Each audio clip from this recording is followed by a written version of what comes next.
did. Hello, everybody. There's no worries about the intro starting over again. I missed a button. But we are live. We are back. Today is October 26th, 2020, and you are loved. And that is a very important thing that we like to remind each and every single one of our viewers and listeners at the beginning of each and every single one of these games. If this is your first time joining us, you can go to youtube.com/indooradventures to check up on all of the VODs of each of the games that we have played up until this point, or you can go towards where anywhere audiocasts are made available for free. You can find us there under the same moniker. And speaking of things that are being made available for free, if you go to patreon.com/indooradventures, you can find our after show called Nights in the Courtyard, where we answer questions not only from the community, but also from each other. So if you have any questions for myself or any of these other fine folk, such as why I always hit the microphone whenever I move my hand, hey, Nights in the Courtyard is a perfect place to try and get that answered. So again, that's patreon.com/indooradventures. But if you already support us on Patreon, YouTube, Twitch, and all of those other good places, and you're looking for further ways to help support the show, you can go to indooradventure, no S at the end, .redbubble.com. We got t-shirts, we got posters, we got mugs, we got clocks, throw pillows, crop tops, journals, shower curtains, and most importantly, we also have Tiamat face masks with the design made by our very own Cyberwolf 1201, and all of the proceeds of these face masks end up going towards COVID-19 research, towards a vaccine through Doctors Without Borders. So if you would like a white, red, blue, black, or green face mask with the Tiamat symbol upon it, don't worry, we got you all at a singular stop. But that is it for my spiel. So hey, RJ, who you playing today? Hey everybody, I'm RJ, but tonight I'll be playing Caelum, the Shatterkai Wizard Cleric. Hi, I'm LBHackEmUp, and I'm going to be playing Gwen, the Halfling Fighter. Hoi! I'm Cyber. I play Arjhan, the Draconian Fighter. I don't like spiders. Hi everybody, I'm Wings. I'm playing as Cori, the Elgin Paladin. And I am the Indoor Adventurer, and tonight I shall be your Dungeon Master. So, last week where we left off, you all had met up with Rutbeck Goldstrom, the Caelum of the Summer Songs, who then led you to the Amphitheater of the Kings, where you were able to meet up with some, not all, of the Kings of Summer. It seems like one of these kings that hold high regard in the Court of Summer, Meriden the Unseen, also known as the Mistwalker, was not present during this large council, and that actually threw things for a little bit of a loop, as a lot of the kings were under the assumption that Rudbeck was going to bring Meriden with him.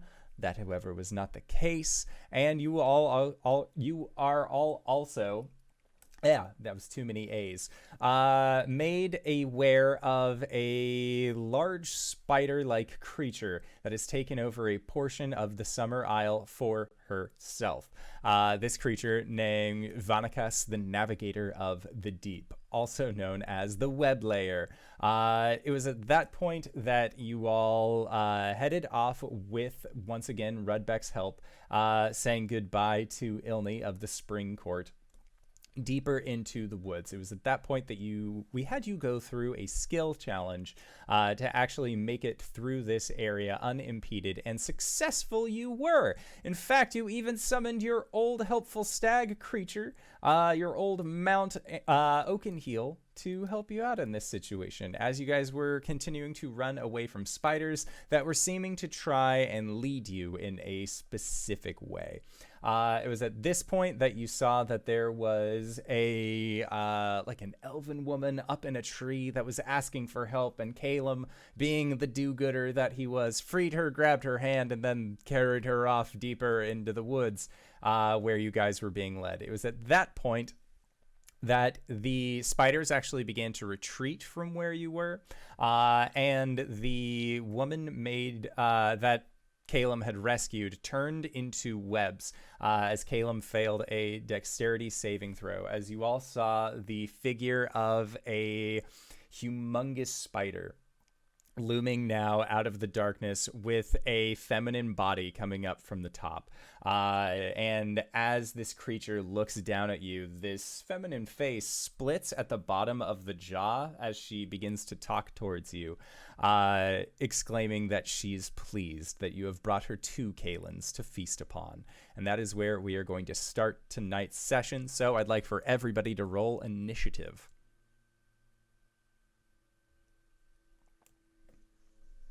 7. 17. Dirty 20. You're muted. Still muted. 9. 9? Okay. I hit the button. Sounds good. So that is good enough for me. Boop, boop. Gotta sort it. So at the top of the round, Cori, you and the lair are going to be going at the same time. And as you are readying yourself, trying to figure out what to do in this given situation, you see that from the shadows, there look like 4 humanoid figures that seem to come into this area as well. But each of them looks exactly the same. They each look like the figure that Caelum had actually rescued from the trees, as these are almost web-like clones of a humanoid figure, and they are entering into this area of combat as well. It is also of note that Cori, because you summoned Oakenheel into combat with you, I have added Oakenheel as an extra onto your D&D Beyond character sheet, so Oakenheel will be acting on the same round of initiative that you will be. Holy moly. I noticed that. Nice. Fun. Cool. Great. Here I am. I'm going to use my bonus action to summon my animated shield. I'm going to use my standard action to activate Aura Vitality. And then I suppose that'll be it for Cori. I guess she'll move to be close to Caelum. Okay. Because he just got spiderwebbed. This is Correct? true. Yes. Okay. And then Oakenheel is going to try and charge one of those figures. Okay. Yeah. There is no way to roll off of this. I'm going to use actual dice. 16 to hit. A 16 will hit. Alright, if the elf moves at least 20 feet, it takes an extra 2d6 damage. If the target is a creature, it must succeed on a DC 14 strength saving throw or be knocked prone. They are Is knocked this a prone. creature? Okay, cool. 11 bludgeoning damage from the ram, and then an extra 5 bludgeoning damage from that. Okay. Alright. They take that damage and are none too happy about it. Cool. Alright. So Oakenheel is like this enormous, sort of part horse, part elk, like all fey creature, that just kind of has all of these, like, all this foliage just kind of hanging off of it wherever, like, hair should be. It's just more leaves and moss, etc. And it just comes in and fucking gores this thing. Alright, I think that's it for me then. Cyber and JD, thank you for the subs. It's appreciated. Next up is Rudbeck in the initiative order. So Rudbeck is going to look at this massive spider lady who has just summoned forth a plethora of these creatures most foul, these web walkers, as we will. And Rudbeck, you see, like, the grip that he has in his right hand begins to tense, and his gauntlet begins to glow with this deep green light. And you see that he takes this deep breath in, And as he opens up his eyes to look towards this spider creature, you see a glowing third eye begin to open in his forehead that mirrors the pattern of the great deer that he has tattooed upon his back.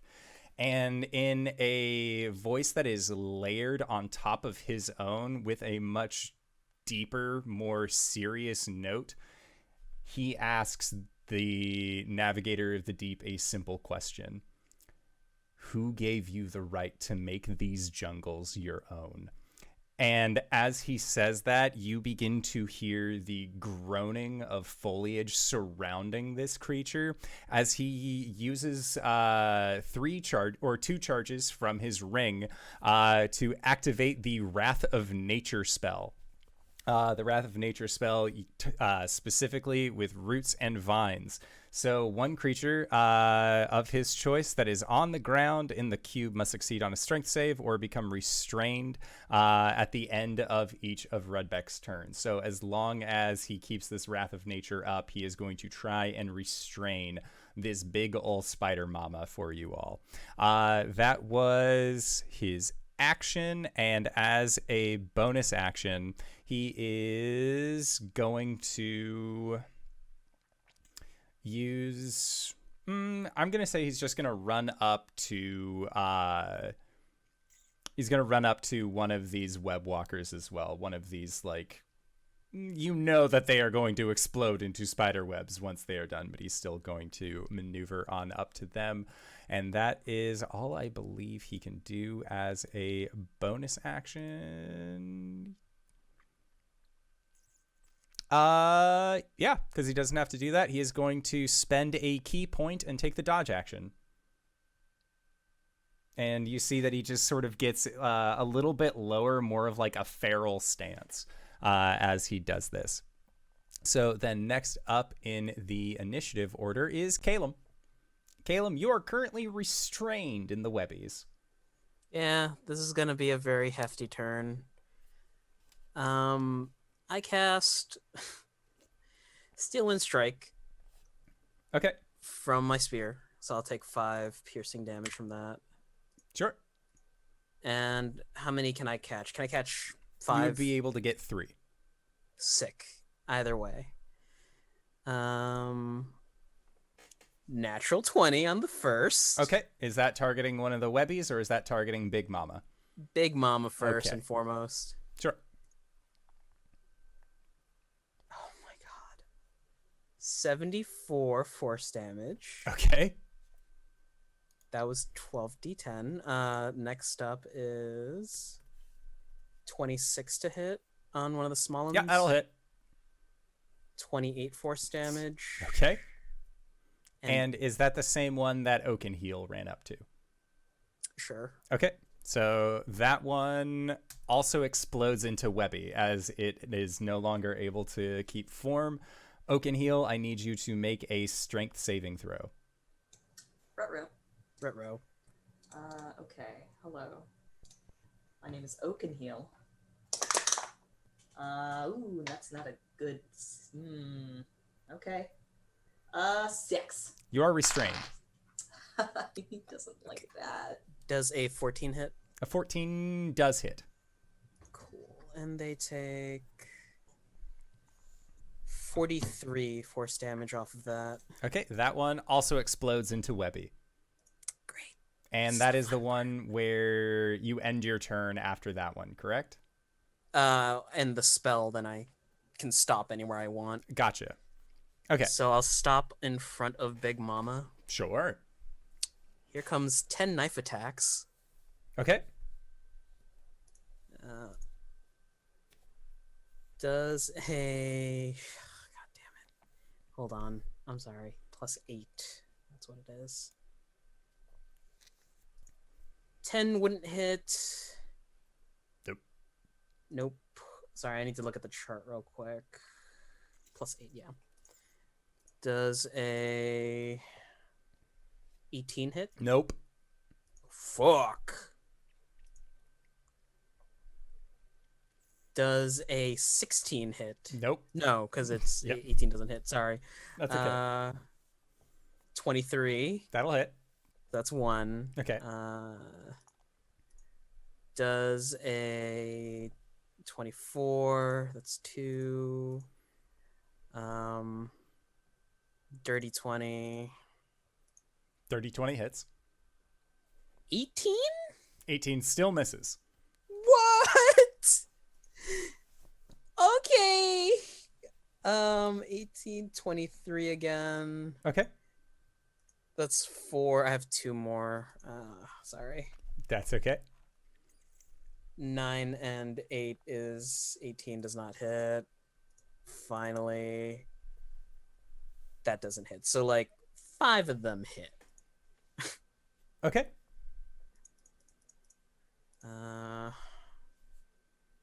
That's. I'll just pre-roll these next time just for sake of ease. 30 points of slashing damage, not magical. Okay. Yeah, it does not look like it does as much as you were hoping it would. Every little bit helps. Chip damage. Okay. Then Caelum, anything else that you wanted to do? That's it. Sweet, it's her turn. Oh boy. So she is going to, you see that she has long flowing silk white hair that just seems to fall along the sides of her body and then actually extend out into the woods as well.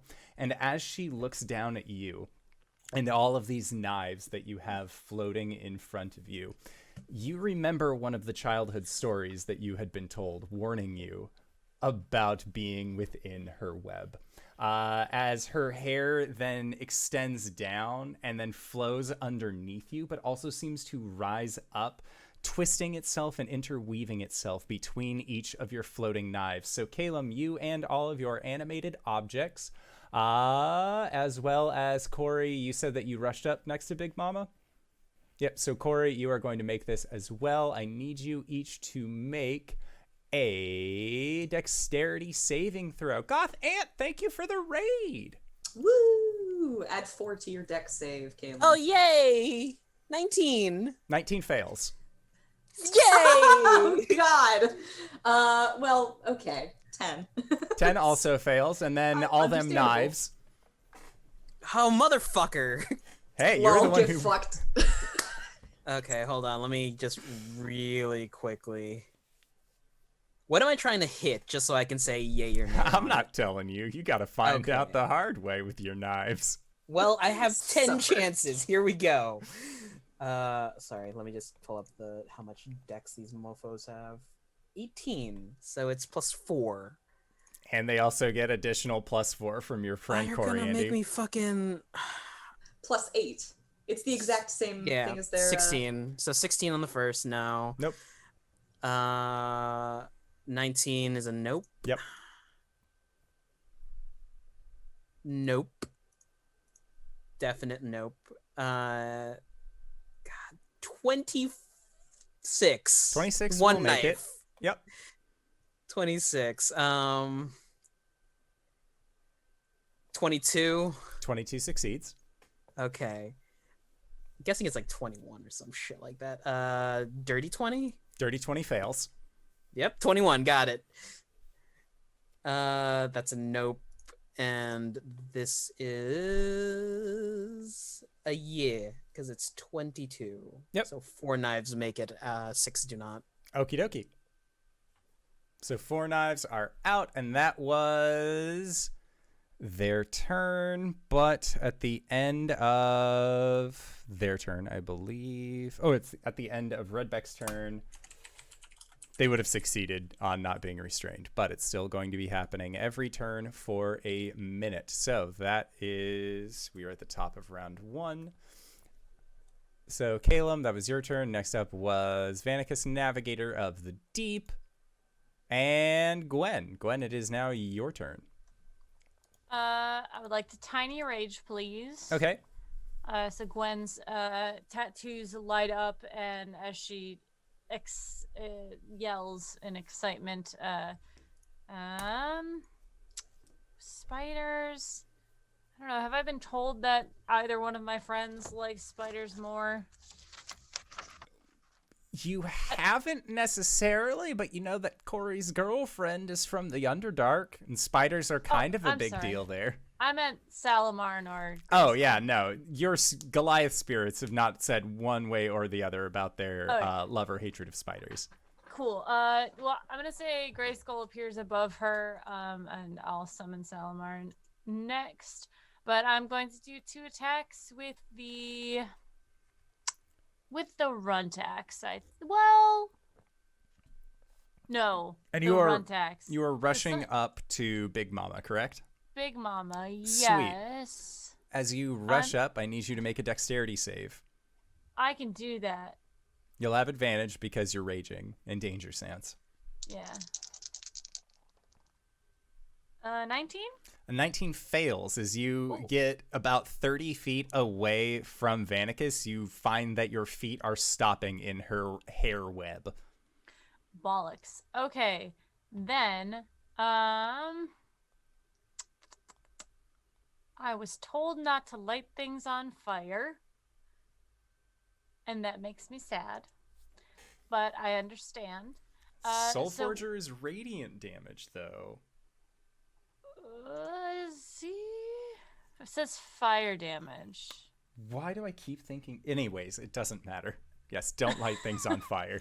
Okay. I did just check that. So what I'm going to do is, can I make a athletics check to try and break free? Yes, you can. As my action? Okay. How's 30? Oh, a 30 works. I That is counted for at sure. 20. You can either free yourself. Yep, and then the webbing is immune to all damage except for magical fire. So you have just like forced your way out of it, but you can't cut your way out. Right. Oh, except for magical fire.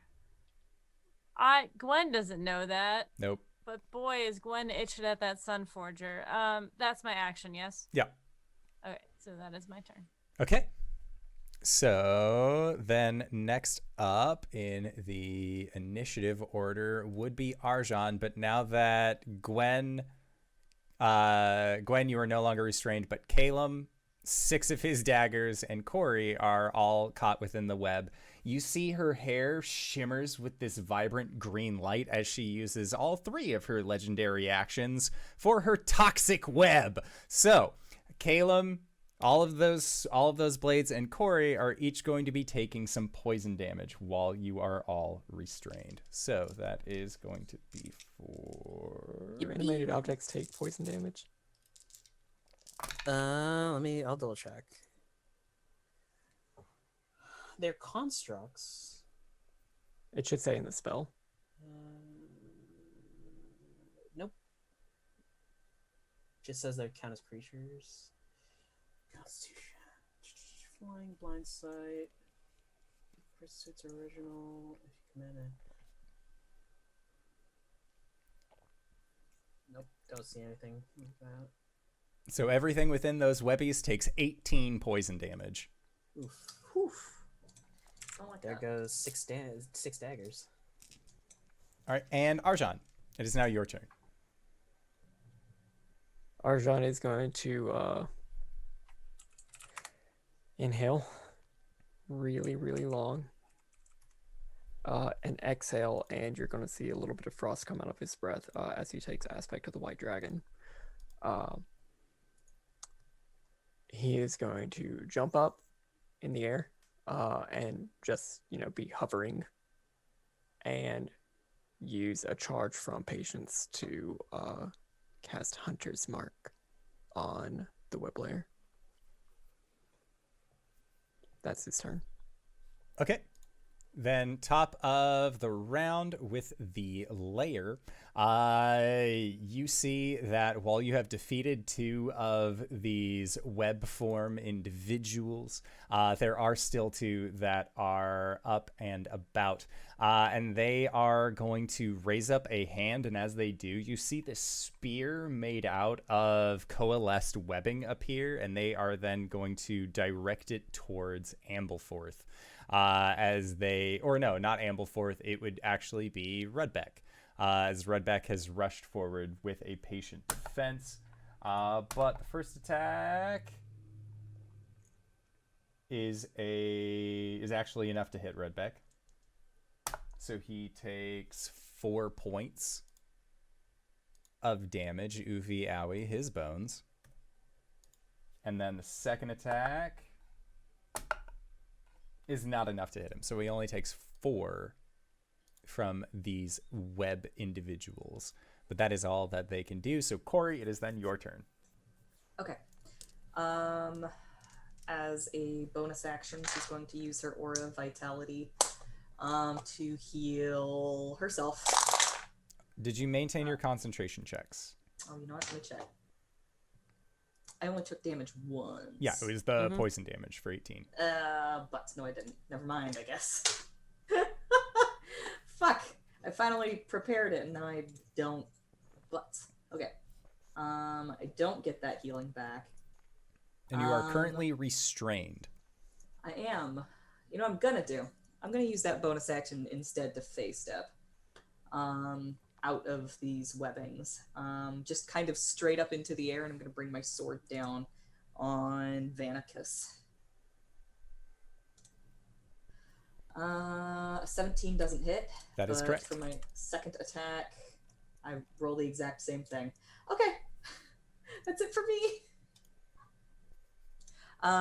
But yes, with when I face step in my autumn form, I get a +2 to AC,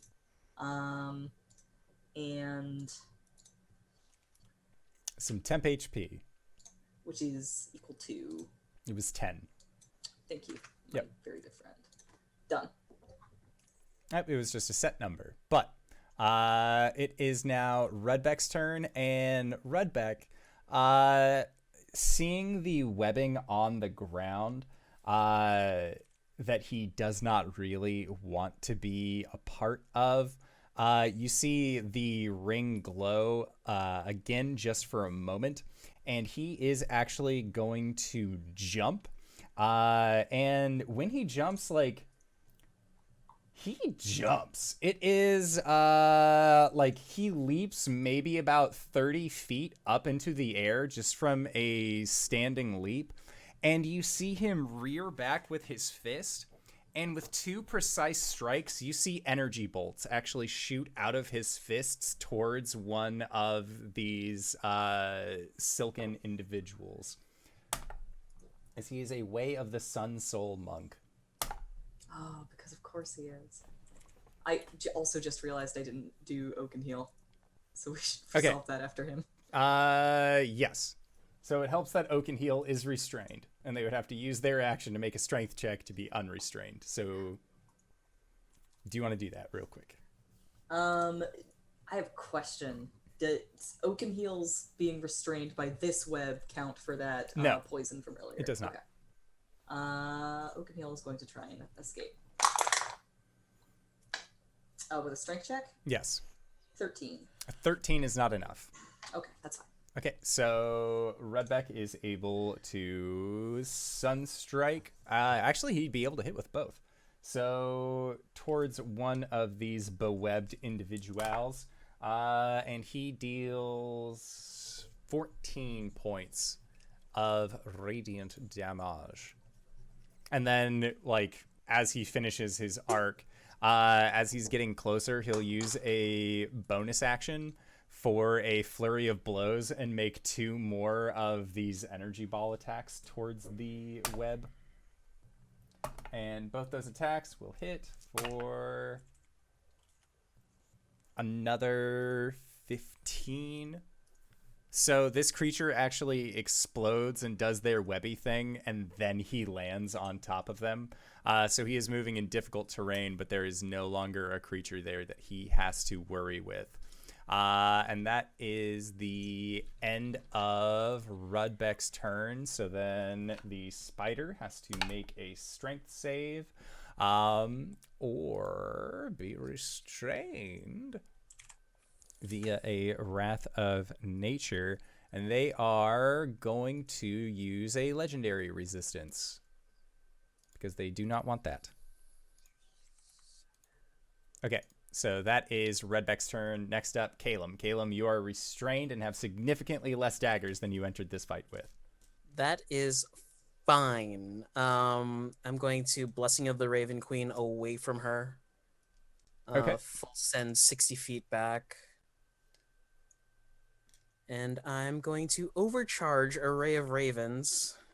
That's 8 rays. You know what? Let me just. Does a 25 hit? It does. Does a 23 hit? It does. Does a 26 hit? Yep. 19 doesn't hit. A 19. A 19 just hits. Okay. Oh, that's 89. 11 won't hit. Nope. 23 will hit. 23 will hit. Will it? Yeah, 21 will hit, and a 23 will hit. So off of that, plus. So she's gonna take 53 psychic damage, Okay. and 4 daggers whirl out. 1 hits for 7 slashing, non-magical. Okay. So, Caelum, Yeah. roll me a d20. Oh. All right. 11. You age 11 years.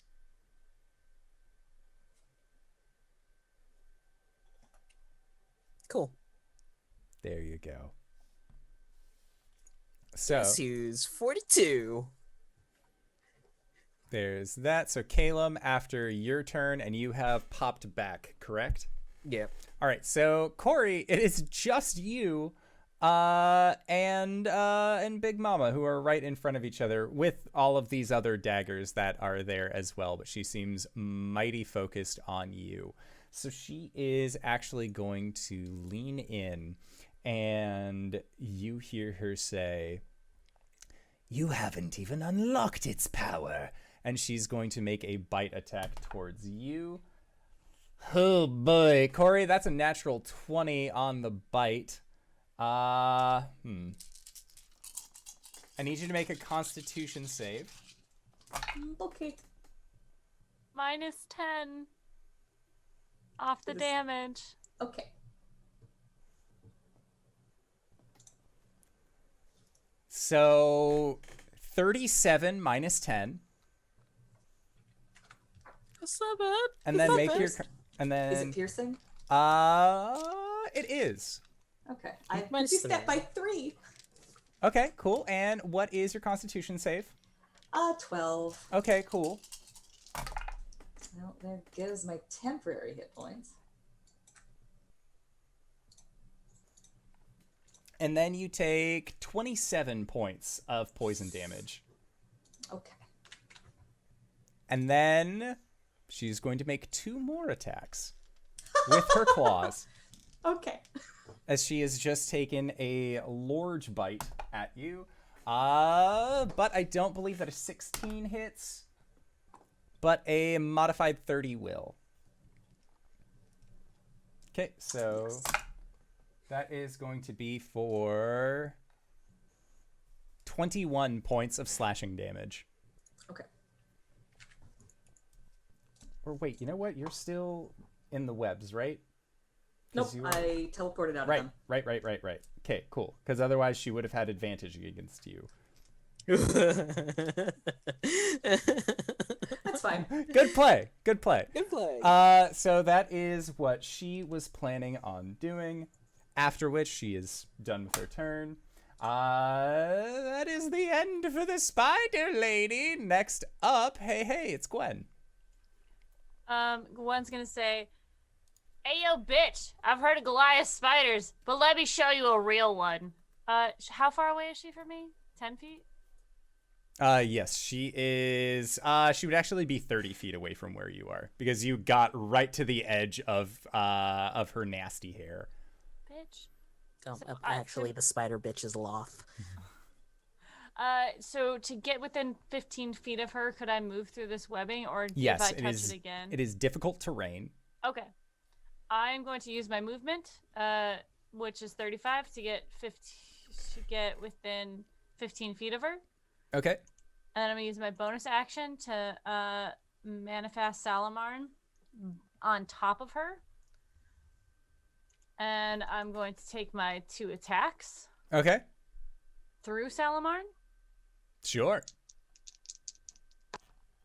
Oh boy, one of those is a natural 20. Blah, blah, blah, One was a blah. 19. So hell to the fucking yeah. So that's Is that a double crit? Because you crit on? No, you're not that type No. of fighter. no, I'm not that type of fighter. So that's gonna be for the first hit is plus a 9 is 31 points on the first hit Okay. of magical slashing, and then that's not as good. 13 points on the second hit. Okay. I would like to action surge. So 1 additional action, so 2 more attacks via Salamarn. That was almost another natural 20. For 24 on the first one, and then the second one's like a 14. Yeah, 24 will hit. Okay, that's 17 damage.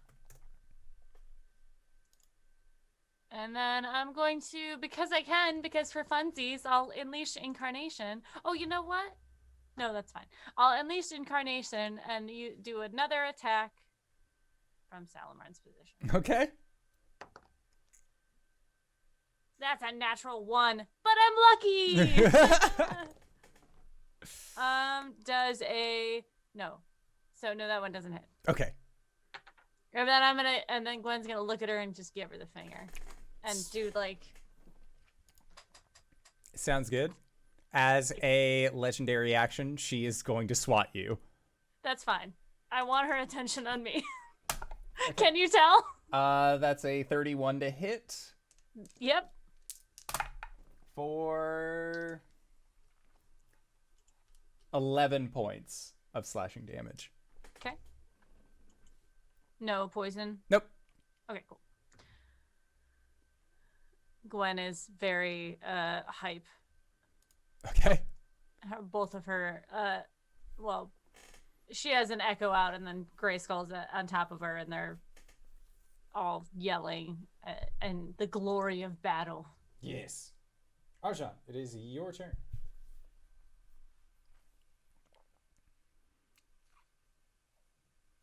I would like to shoot a whole bunch of things at this creature. Okay.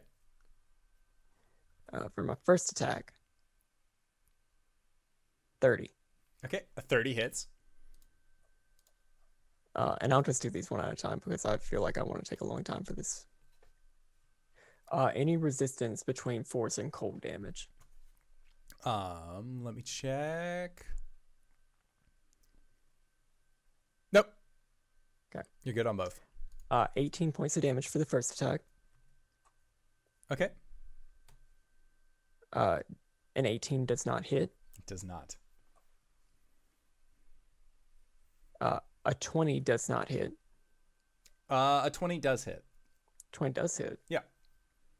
A 20 doesn't save, but a 20 does hit.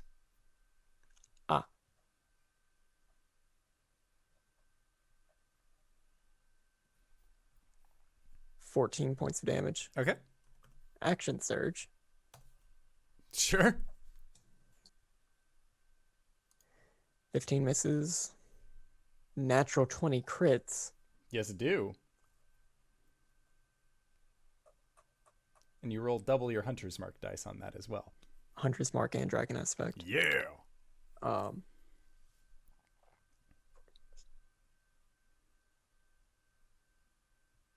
33 points of damage. Oh my god. Okay. Vanicus. 23 will hit. Yeah. Yes, it does. Vanicus does not look good. For 24 points of damage. Okay. So as you lay in your last crossbow bolt, Vanicus is like starting to shake a little bit. with her big dumb leggies, and she is going to use a legendary action to try and swipe out at Gwen one more time.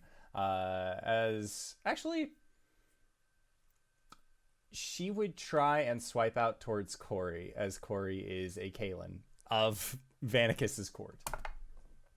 So that is a 25. Definitely hits. Cori, that is for 20 points of slashing. -8. Oh, you just saved me from going down. Okay. Next up is the Lair. And so there is only one of these spooters left, and they are going to rear back with another Webbo spear. And they are actually going to be targeting Arjhan as he is flying, and spiders love things that have wingies on them. But Arjhan, I'm guessing that does an 18 hit you? An 18 just hits. Okay, so you are going to be taking a web spear for 10 points of piercing.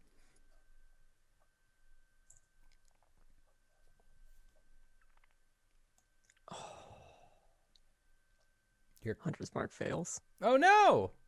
Indomitable. Fuck you. Yes! Okay, I'm good. Okay, sweet. I just had to not roll a natural 1.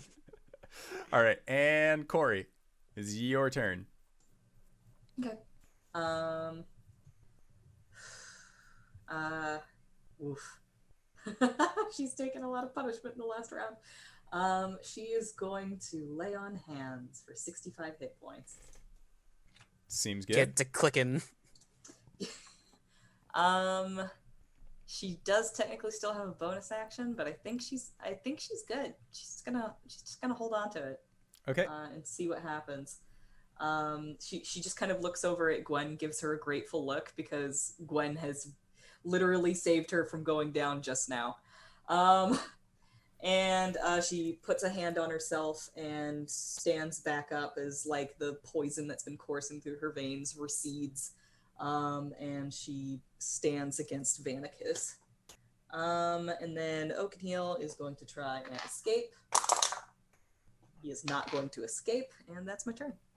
Okay, so Cori, end of your turn. Legendary action once again. Going to make a claw attack towards you for a 30 to hit. So she is going to deal... Wait, 20. she does that at disadvantage. Okay. Because I hit her. Cori does an 18 hit. No. Okay, so she misses with that there claw attack. Wait, question. Answer. Gwen, does reducing making them attack at disadvantage is just like a static thing because you hit them, correct? Yeah, with Okay, the cool. Ancestral Protector, yeah. Gotcha. On any attack that isn't against you. Yeah. All right, so she misses with the also, legendary. that creature has resistance to the damage dealt by the attack. Nice. So, Cori, Yeah. you have resistance to the... Nice. I need to remember to tell you guys these things, I'm sorry. We don't know them otherwise. Thank you. I appreciate It's it. Okay, so I'm next making sticky notes. next up is Rudbeck, and Rudbeck is going to leap over to the last remaining web figure and is going to get the figure between them and Vanicus. And you see Rudbeck take a wider stance, and as he takes a deep breath in, it's almost like the rest of the jungles around you quiet down for a moment as he rears back with his fist, and he is going to use 3 charges out of his ring to cast... Where did it go? He's going to cast Gravity Fissure as he punches out with a single fist as a line of energy just seems to bottom out on the earth underneath. So Vanicus and this creature are going to need to make Constitution saves. Vanicus fails, and the small Webbo also fails. So they are going to take 8d8. So 10, 25, 26 points of force damage. And as this like gravity well strikes into Vanicus, you see her legs buckle as her abdomen shunts down onto the ground, and you start seeing parts of her like crumple inward as well. And as she does, you see that her skin breaks, and a countless number of spiders begin to pour out from those breaks and cracks. And as these spiders are coming out, you all hear an incredibly dry laugh echo through the woods. Did you really think it would be that easy? And from behind you, once again, an impossibly large spider with a female top half growing out of the frontal abdomen with this wicked face looms down towards your party, looking fresh for the fight. And they are now directly above you, Caelum. Guiding Volt, 7th level. I crit, by the way. Okay. That's Yep.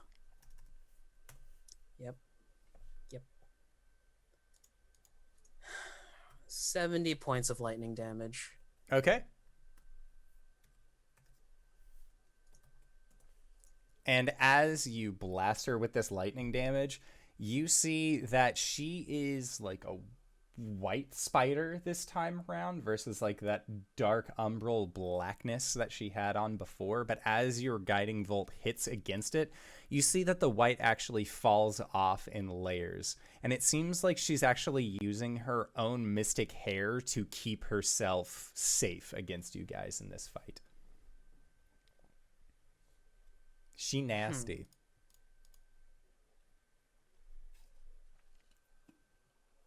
Yeah, that's his turn. Well, he's gonna try to move away from her. Okay. She will make an attack of opportunity against you. Oh no, because this is a new creature entirely, huh? Yup. So she is going to attempt to bite you. Caelum does a 32 hit.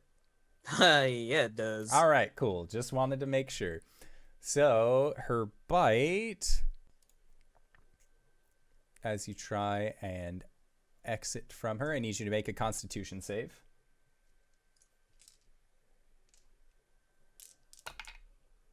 That's a nah, dog.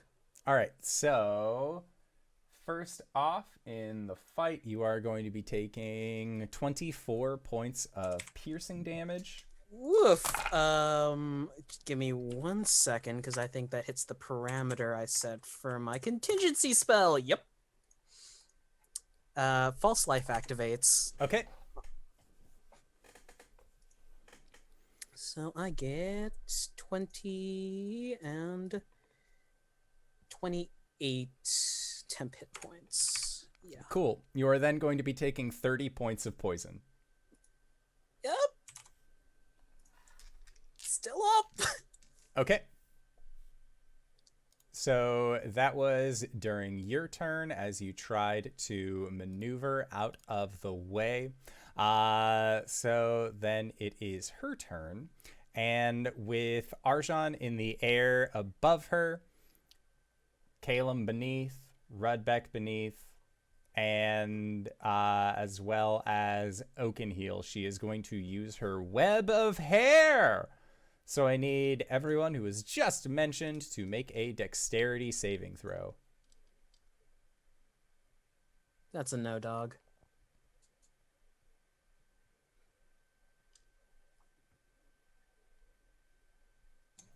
A 19 for Oakenheel. And that is a fail. He is double restrained. Oh no, this time it's gonna poison him. Indomitable. Fuck you.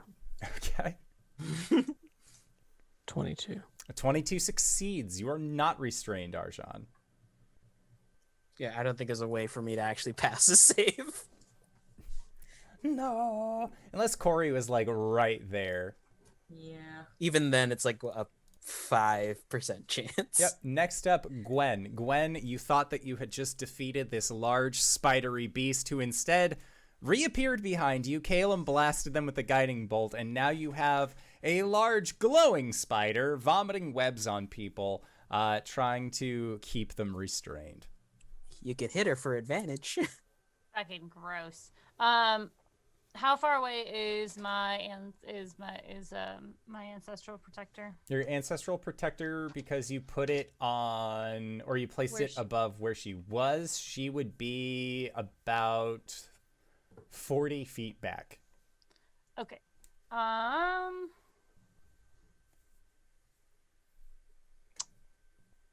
And she's up in the air. Yes. She's like legs extended out in the canopies of the trees. Okay. So 40 feet back, 30 feet up. Right. I'm going to move my echo. I'm gonna move Salabarn as close as I can get. And I'm gonna start running in that direction. Okay. Which I don't think I can get there, right? You would not be able to. Especially because as soon as you get within 30 feet of where she is, you once again have to make a dexterity save or become restrained because of them webs. Right. How big is she? She is a huge category. And how big is that? Huge would be like a small barn. 15 So- by 15. Yeah. Okay. Question, DM. Is there any way I can throw the Sun Forger without lighting anything on fire? Like the webs? I'm sure if it hits the trees, they're live, right? So Yeah. they won't burn. You're guessing you could.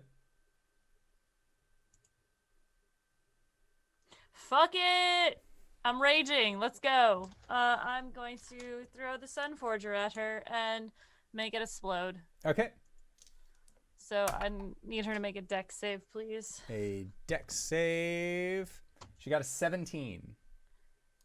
She makes it, so she is going to take 66. Oh, no, not that. No.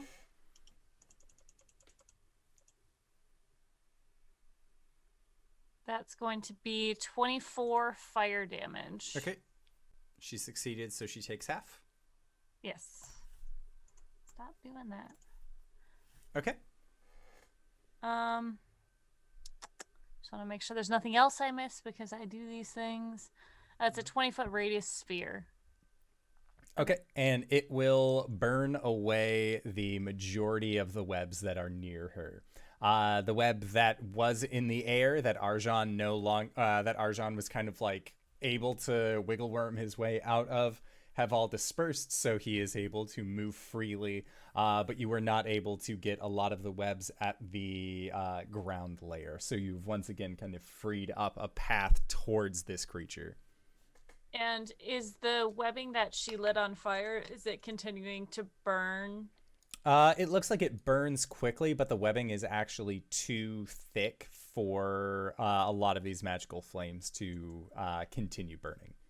Solid. Take note, casters. And Gwen's gonna yell a curse in Goliath at the lady. And the other echoes, the other Goliaths repeat her. Okay. It's Sounds- just a series of Goliaths like giving the bird to this giant thing. Totally fair. Okay, so Gwen, that is the end of your turn. So Vanicus is going to use Boop, boop, boop, boo. She is going to use her new ability. So, all of the creatures that are currently restrained by her web of hair. Gwen, did you succeed on rushing in, or did you like stay behind where the web was? Yeah, I'm gonna get my echo up to her and just teleport on top of her. Okay, gotcha. So she is at the end of your turn going to use a mythic action. So with her mythic action, she will recharge her web of hair and use it. So I need Arjhan to make a save again.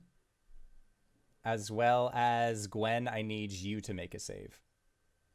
Sorry, what save am I making? This is going to be a dexterity save. Why can't it be strength? 22. 22 You have saves. danger sense. I do, but it's still +1 instead of +10. Is she close I enough to rolled me a for 19. All right, for a plus so 4? Am I close enough for a +4? Cori, you are still at the spot where Vanicus was, not where she currently is. Okay. Yeah, so Gwen, you are currently restrained, going good. up against this big god dang spider. So that was the end of Gwen's turn. Next up, Arjhan. Bonus action move Hunter's Mark to this new creature. Okay. And then I would like to make 3 more TX. Okay. 26 will hit. Yep. You will also have For- advantage on your first attack because it is still glowing from the guiding bolt. Okay, it'll still hit for Okay. 21 points of damage. A 30 will hit Yep. for 15 points of damage. Okay. A natural 20 will crit. Yeah, it will.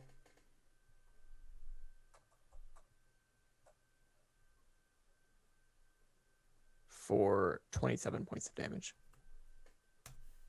Okay. That is my turn. Vanicus shrieks out in pain as you hit her with these incredible crossbow bolts that just seem to pierce through these webbing, uninhibited by the fact that it's meant to try and deter things from flying in towards the spider.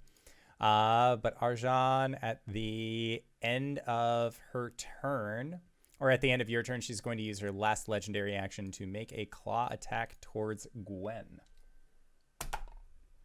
Gwen, you are restrained. Mm-hmm. So that is a 22 to hit. Yeah, my AC is still 16. Okay. And that is going to be for 18 points of slashing damage. Okay. Simple math. I can do it. Okay. I'm Gwen. At the top of the round, Cori, there is a like a silken spear that shoots out of the shadows towards you and misses. As it looks like this is the lair is regenerating those web walkers. Does a 22 hit you? Yes. Okay, so the second web spear is going to deal 16 points of piercing damage. And that is the layer's turn, as you have 2 more of these web walkers next to you. But they look a little bit more sturdy, a little bit more aptly built than the previous ones. It is your go. Okay. Unfortunate. And they are in melee with me. They are not. They are actually like summoning these web spears above them and having them fly towards you. They are actually standing closer in the back towards the webbing where Vanicus has revealed herself to be. All right, fuck that. If I run towards Caelum, I'm going to have to contend with the webbing, right? That is correct. Is it worth it to try and get over there? Yeah, it is. I'll try and run over to him. Okay, make a dexterity save as you enter into the webby. Okay. Does a 16 make it? A 16 does not. You are restrained. Okay. I'm going to cast. Cori goes running towards Caelum, and the webbing trips her up. She kind of stops there, panting, and she is going to cast Aura of Vitality once more as an action, and then as a bonus action, she'll use Aura of Vitality to heal Caelum. You only get 3 hit points. Tried to get you more, bud. And then Oakenheel's going to try and escape. It's a 19 on the die. That is still not enough. Or no, if it's on the 19 on the die. die, he should have enough. Well, I mean, he should. We don't know that for sure. 22? 22 succeeds. Yay! Oakenheel. So Cori runs away from those web layers, and they're like, that Cori, and they're like, tracking her, and then all of a sudden, a fucking elk comes in and tramples them. Oh no, does this hit? Perhaps. 15? Okay, 15 just hits. Okay. They need to make me a saving throw. 6, 9. That is a 23. All right, 13 bludgeoning damage, and they make the saving throw. Okay. Okay, that's it for me. All right, sounds good. Next up is Rudbeck, and Rudbeck just kind of turns wild-eyed towards Vanicus because he thought that he was done. Like, the job was done. You killed the big spider. Oh, wait, it wasn't actually that big spider. So they are going to rear back towards Vanicus in the air. And using the last remaining charges from the Ring of Summer, they are going to cast the Bones of the Earth spell to summon forth 6 large stone pillars from the ground that can raise up about 30 feet into the air. So he is going to raise 1 beneath Caelum, 1 beneath Cori, removing you guys from the webbing on the ground, 1 underneath Gwen. Arjhan, you are in the air, so he doesn't want to put 1 under you. And then he will put 1 under himself. And the other 2 actually jut out in a cross-like formation where Vanicus is, and they are going to ram into the sides of her. So she needs to make a dexterity save or else get hit with this. So she succeeds and is only going to be taking half damage. She gets hit. So she takes 10 points. Reduced because it is not, or yeah, reduced because it would be non-magical. All right. So that was Rudbeck's turn, but now Rudbeck, Caelum, Cori, and Gwen are all out of the webbing on the bottom layer. And as a bonus action, he is going to spend a key point to patient defense. Then next up is Caelum. Or no, end of his turn, Vanicus. Yeah, he can still make Vanicus try and roll or be restrained, but she is good. So Caelum, it is your turn. All right, I'm putting her in timeout. Wall of force, dome around her, or sphere around her, using the 2 pillars as points of contact. Okay, and what that do? Can she an make a invisible- save? Nope. Okay, She's just trapped in a hamster ball for 10 minutes. sure.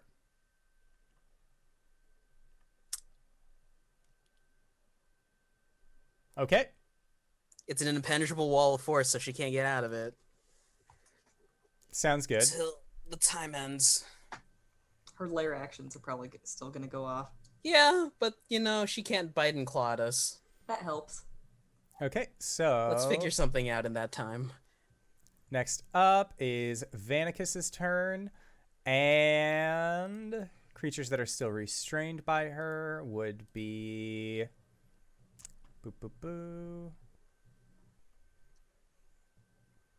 Gotcha. So she is... You see her eyes gleam, and there are 2 more of these silken figures that then appear. So you guys have a current total of 5 that you are fighting against, as she uses her turn to summon more webbies. So that is what she is going to be doing on her turn. And you see that her hair was kind of a lull shimmer, luller color, and then comes back with a nice fuller sheen. And she just looks towards your party and kind of steeples her fingers, very intrigued by this turn of events. Sorry. As a free action, Caelum will just yell, "Hit her at the same fucking time." Okay. So then next up is Gwen. Gwen is confused. Gwen's gonna move Salamarn over above this bubble. She is still raging. Is there anything? I'm on a pillar up in the air, right? Yep. Cool. Gwen is going to attack the pillar. Okay, make an attack. Right? Because if I don't, then I lose my rage. You could But hit I can't- yourself. What? Well, I can't hold my action because I have to attack. Okay, make your attack. But I can't hit her at the same time. Anybody who can.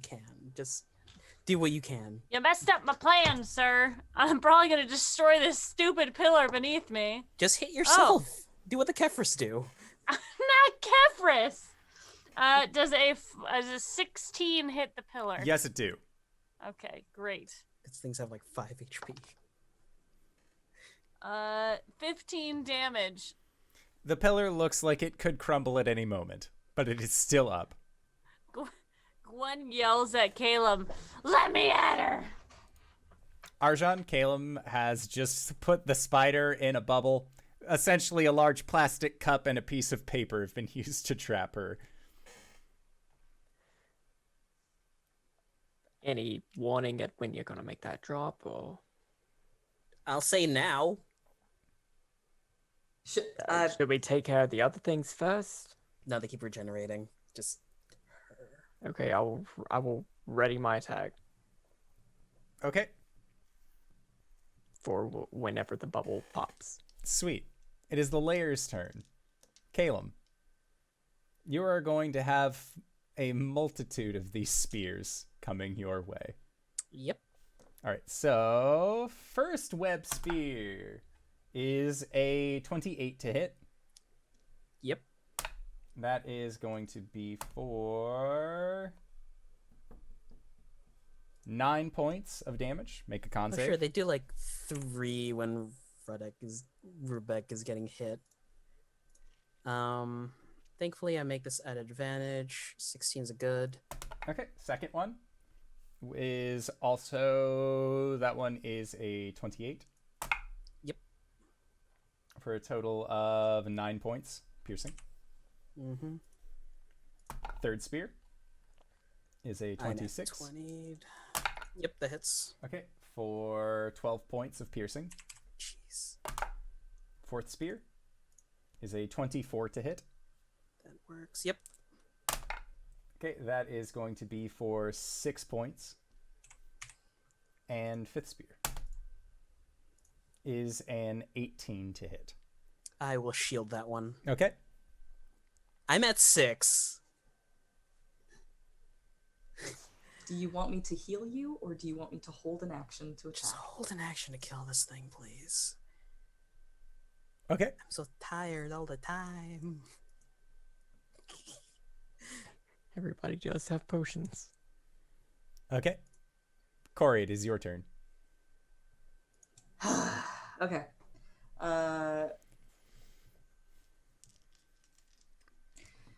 Cori's going to use her bonus action to channel divinity and can I? Oh, let me double check that this is something that I can do. Because she is behind that wall of force. This isn't necessarily a spell, though.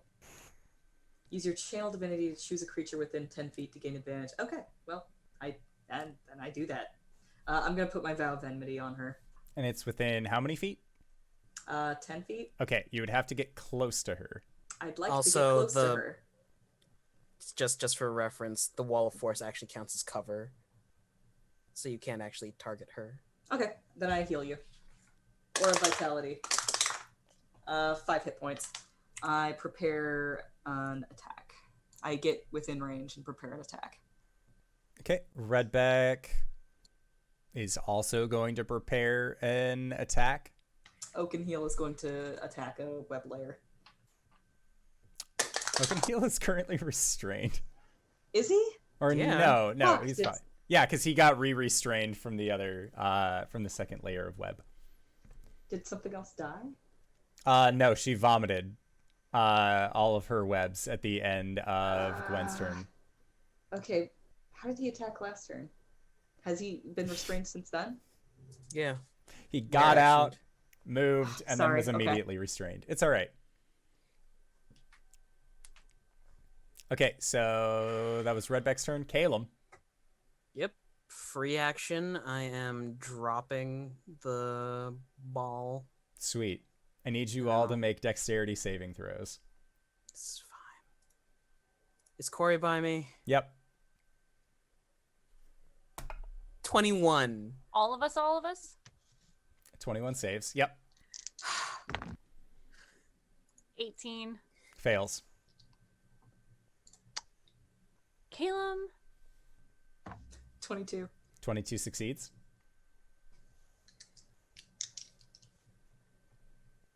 Arjhan, what'd you get? Sorry, for what?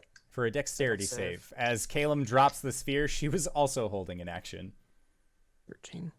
13 is a fail. Arjhan, you are restrained. Gwen, you are also restrained. And Redback is restrained as well. So 3 of you that had prepped your attacks will be attacking at disadvantage because you are restrained. And then the other 2 of you will be attacking as normal. But Cori, you did not prep your attack because you had healed Caelum. So Caelum... No. That was a bonus action. Bonus I had action. prepped an Got attack. it. Okay, cool. Well, 24 to hit on a guiding bolt. Yep, that'll hit. So someone's hitting at regular. So my first attack at disadvantage is 25. Okay, that'll still hit.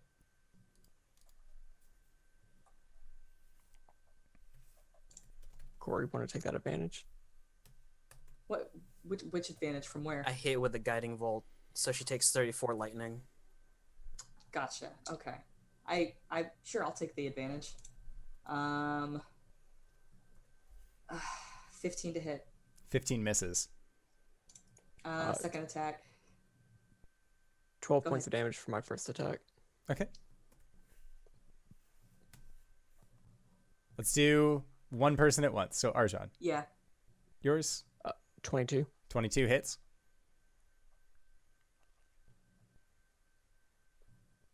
15 points. Okay.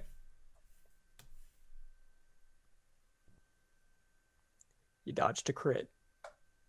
26. Whew! Yeah, that'll hit.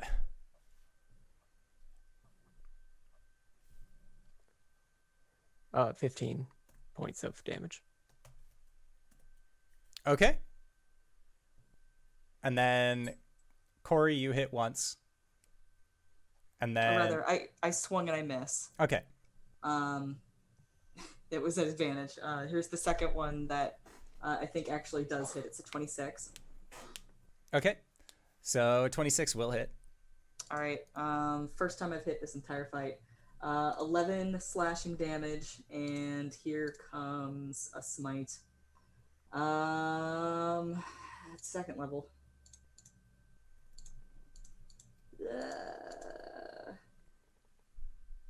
Smite button. There you are. Okay. 18 radiant damage. Okay. I That's it for me. And then Rudbeck will attack with disadvantage. He also missed a nat 20 and missed on his attacks.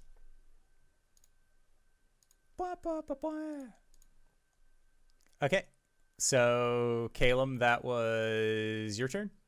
Yep. She's still up. How's she looking? She's looked better. She has definitely looked better. You better stop. But Cori, you are directly in front of her. That's me. Yep, she's going to make another bite out towards you. All right. I can take it. Okay, so that is a... Yeah, because you aren't restrained, so that is a 1 against you, which doesn't hit. She misses. And then she's going to make a series of claw attacks towards you. Go for it. Okay, that is almost a nat 20. That's a 22. That'll hit. Okay, so that is going to be for 20 points of slashing. Okay. And then second claw is a 26 to hit. For 15 that'll hit. points of slashing. Okay. Are these being reduced at all by Gwen, or has she already used her reaction? Saving it for Caelum. Okay, that's Sorry. fair. He has 6 HP. Or You had. said 16 points of slashing? Yes. 15, sorry. I'm at 11 now. Okay. Okay, so then next up is Gwen. All right. Gwen is going to use her bonus action to teleport to where Salamarn is, and Salamarn is going to move where the pillar is, the broken pillar, and she's going to fall down upon this creature, attacking twice. Sweet. Recklessly. Recklessly. I touched a car that didn't belong to me. Jennifer dumped me. 24 damage. Or 24 to Yeah, hit that'll on the hit. first one. And, oh, crit on the second. Blah, blah, blah, blah. Which, by the way, I have brutal critical. Brutal. So for the first one, it's 18 damage. Okay. And for the second one, it is... Oh, baby boy. I'm going to re-roll one of these, which I did one better. So 15 plus 4, 19 plus 9 is 28 damage. So Gwen, you are falling through the air towards this large spidery lady. What does it look like when you land the finishing blow? Gwen is going to sever her stupid human body from her stupid spider body as she falls through the air, probably to the ground. Okay. Reaction Featherfall. You guys don't think I can take it. I can take a fall, okay? Okay. I want to do Oh, not on you, on the body. Oh, okay. Okay. I want to do a superhero landing. Gotcha. The 3-point, super bad for the knees, but who cares? You're a barbarian. It's fine. I'm raging. I won't feel it till later. So, Gwen, you fall through the air, and then the screen goes black, and you just see the one line cut through it, and then it goes back to full color. You're on the other side of the spider, and they are just, like, separating like they are on 2 layers of the same PNG, and are distancing themselves. And as they do, you watch as the top half of the spider begins to turn to this ashen color, and the bottom half, the actual spider bit, also turns to the same ashen color, and the wound that was separated between the two of them begins to glow in this orangish light. And you hear what sounds like the fluttering of wings. And from the openings on, like from where you have bisected this large spider, from those exits, you start seeing just these glowing orange autumnal colored moths just beginning to exit from the wounds of this creature. They are an archfey. You guys have just defeated an incredibly powerful fey creature. They do not bleed, they do not die like normal creatures, as was apparent, but instead you are watching as this creature's final moments are transpiring in front of you. And She is unable to say anything as you have defeated her, but you just watch as she just turns into this almost raw energy. And as you do, that is where we are going to go into our break for the evening. So I'd like to say thank you to everybody who's decided to stop by and stick with us through the spider fight. I guarantee there are significantly less spiders in the second half because the big mama is gone. So I don't believe that for a goddamn second. So we are going to try and be back in 5 to 10 minutes. So don't go no place unless it's to grab a food, grab a drink, grab a friend, or possibly go to indooradventure.redbubble.com. Pick yourself up something nice, and we'll see you guys shortly. All right, everybody. See you soon. Hello, everybody. We are back. What? Jesus. It's Palpatine and a Palpatine clone, but I can't tell which one's which. No, I'm Friend Patine. He's Palpatine. I love democracy. I too love democracy. So you should go vote. Vote. Do it. Do it. Do it. Do it. No, but seriously, everybody should go vote. If you haven't voted already, please do. There are some important things on the ballots this year. Things that would be good for my state and things that would be good on the federal level. So maybe, just maybe, you should do a little bit of research, fill out the boxes, make sure that you're using black ink, because I have heard that apparently not using black ink is getting some votes thrown out. So make sure that your vote does not disappear. That's our message. Voting matters. Cute. But with that, hey, guess what, everybody? You guys have just defeated a really large and scary spider lady whose name escapes me in this brief moment of Weblayer. Vanicus, the Vanicus, Weblayer, the navigator. the navigator of the deep. She did. She is very dead, and you are witnessing those final moments as she is just returning into the energy of the Feywild. And as she does, as you watch as her body completely discorporates, you see that there is like a thin layer of steam or fog that seems to be coming up from the webs that she's so readily thrown out. And it looks like they are beginning to dissipate as well. And Rudbeck sort of looks around and looks at the large creature that has been felled. And even though it was a difficult fight, as Vanicus is dissipating, Rudbeck will still go up to Vanicus, put a closed fist onto an open palm, and bow before this mighty enemy. When he is done with his moment, Gwen cleans off, gives Nux to both her Goliaths as they dissipate, and goes up to Rudbeck and she's like, "That was so fucking cool. You are amazing in battle." Well, it's one of the best parts about being a Caelum is learning how to fight with your fists, or at least that's kind of what I took from it. That's so fucking boss. But- Cori, do you need to learn how to fight with your fists? Do we get to wrestle? With who? Me! She's busy casting a cure wounds on Caelum. We can if you'd like. It might be. She kind of lifts her her newly mechanized arm. She's like, might be interesting to learn how to do that again. Rudbeck will go up to you, Cori, and he'll give you a reassuring pat on the back and also cast a Cure Wounds. He will do so at second level. And you will get 10 points of health back into you. Huh. You're really noble out there. Thank you, Rudbeck. I didn't know you were a healer. Well, I mean, every once in a while you find an animal who's kind of down on its luck and you don't want it to die, so you learn a thing or two. She is kind of rearranging her mechanical arm. She looks down and watches those glowing moths flying off.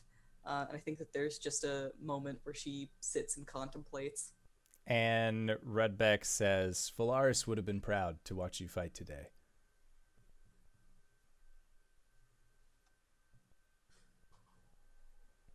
Do you think he's still alive? What I think and what I hope for are two different things at this point. I hope he is still alive. That would make our job a lot easier. But if he was good at survival, but after everything that's been happening with Winter, it just doesn't seem likely. Cori just sort of nods. And she'll look around at the rest of her group as they're all kind of like pulling themselves together after this really tough fight. And she says, well, we don't have a lot of time, but do you think we'd be safe to rest here for a bit? Maybe move out of the forest just a bit, away from the creepy crawlies. All right. I think you're going to find that moving out of the forest is a little bit difficult this far in, but I can lead us to somewhere safe. What was the name of the creature that you needed to find? That would be Meriden, the Unseen, King of the Mists. Meriden is one of the kings of summer. He's the oldest one, yeah. I see. It's probably why they were so upset that he wasn't there. Pralnoth calls him the first child. I've asked him what it means. Apparently, primordials, they're like the Fae, right? Like they're like the upper echelons, and then they had the first of the archfey underneath the primordials. Most of them have come and gone, but God, what's her name? It's like a place on the material plane named after her. She's a hag. Oh, Alira. Yeah. Think of her house. Nice. Yeah. It's really spacious. cool. You should see it. Well, after all this is said and done, maybe I'll come by for dinner or something. Speaking of which, well, now is not the time to talk about it. She's in a bit of trouble. We're going to have to return to the natural plane to help her with that. Got you in a contract? No. In some ways, I've become the Caelum of the material plane as well. Not I didn't think in we had one of official those. duty, but I feel responsible for it. And it is in grave danger, as a lot of things are, as it turns out. Yeah, we have a list. But first things first. The Feywild. Right. Well, let's get you all to safety first. And you see him just like standing, leap up, maybe like, again, 30 feet up into the air, lands onto a tree. And then he just starts like going from tree branch to tree branch, just trying to lead you all to a safer place. We follow after him. Oh shit, Oakenheel. Oakenheel is also there, and they're like still like trying to like get their hooves up out of the web that they keep finding themselves in. Cori will help get all of the webs off of him. Oakenheel sort of like gives you this look like, I had it under control. Sure he did. And she'll just kind of pat his flank and say, "It's good to see you again."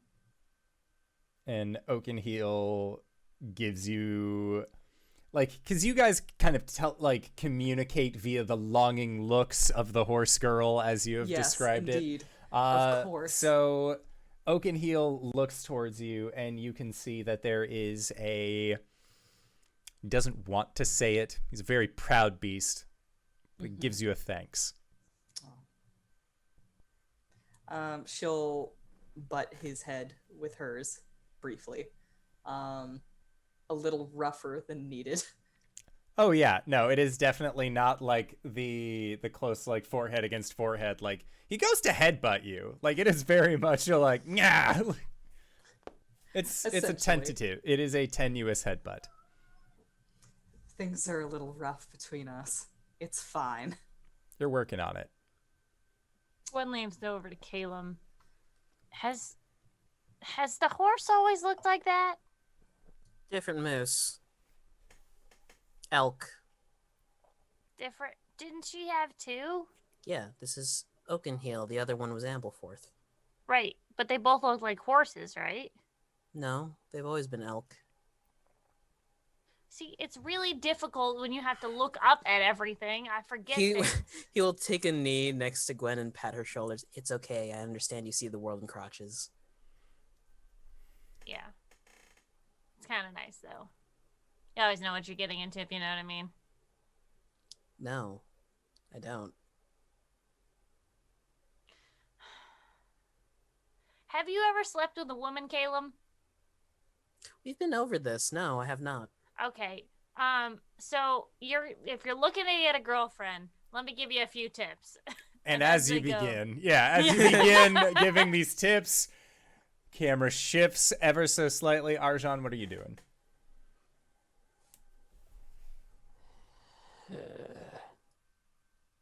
Just letting go of the aspect of the white dragon. I do not want to be here anymore.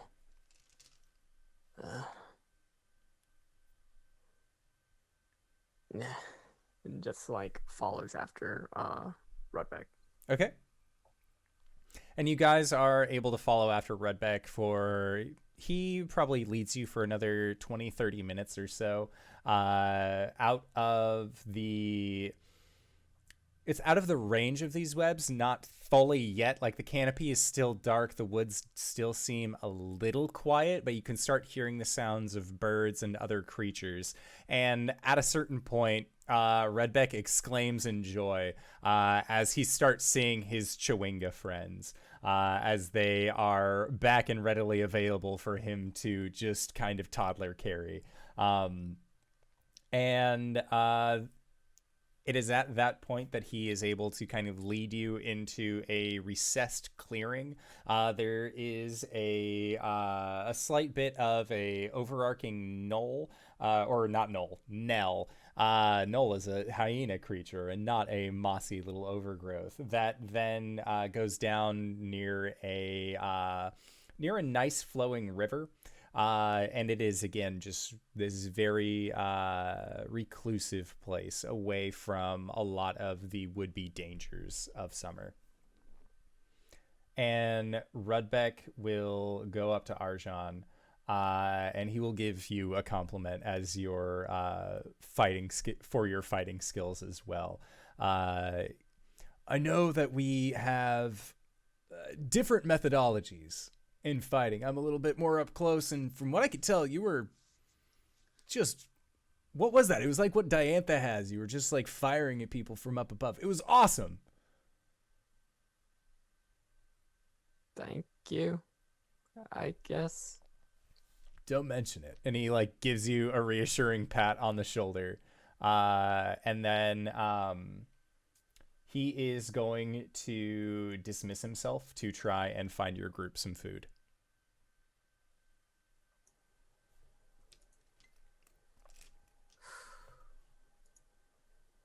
But there are no webs. There are no spiders. There's nothing dangerous that you guys can see. It just looks like a rather peaceful little area. Do we want to take a short rest here or a long rest? I think Whatever. that's entirely up to Rudbeck. Yeah, do you sleep? Rudbeck is not there. Oh. He went off to go get you guys some food. Oh. Shit. I mean, it probably makes sense for us to sleep, right? Y'all are kind of hurt. I mean, sleep. She does air quotes. It was a pretty rough fight. We took out an archfey. Second one this year. Technically, we didn't slay the other one. That one was just captured. Took out. It's semantics. Fair enough. They are both now indisposed. Indeed. Caelum will sit down and open up his book.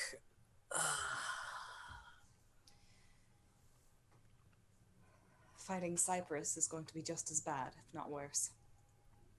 It's not gonna be fucking spiders. There.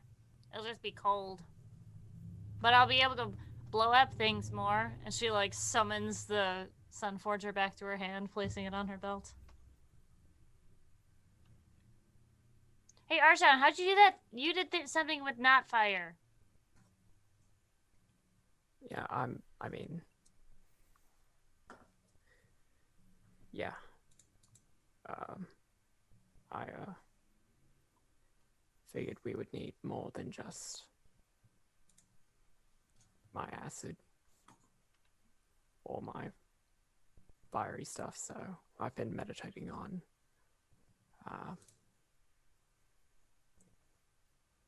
what a white dragon and what a red dragon would do. Figured that's my summer and winter form. Fucking cool, man. Hmm. Do you just have to, like, concentrate on it? Yeah. Solid. I figured if this creature was fleeing from winter,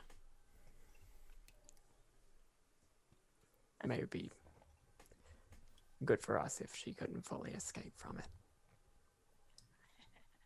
Badass, man. That is smart. If she wasn't a fan of winter, best to use her fears against her.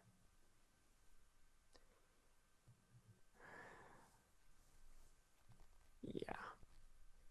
I fucking hated every minute of this. Not a fan of spiders. No. Not at all. And we shouldn't go to the Underdark. Cori kind of like grimaces a little. Then you're not going to like my plan for how we're going to cross the frozen sea. Go on. The Feywild has something similar to an Underdark. If we please the Kings of Summer, it might be that their herald would be willing to guide us to winter.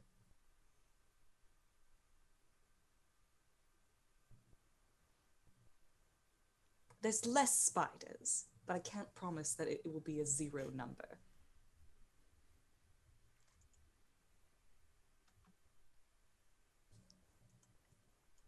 Can it be bats? I think it's Prob- mushrooms, honestly. More fungus? Yes. I But the fungus will is friendly. follow you to the end of this. For the most part. And I appreciate that, Arjhan. Thank you for being here.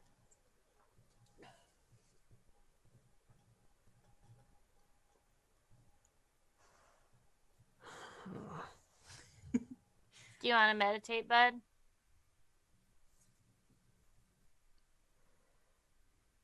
Yeah.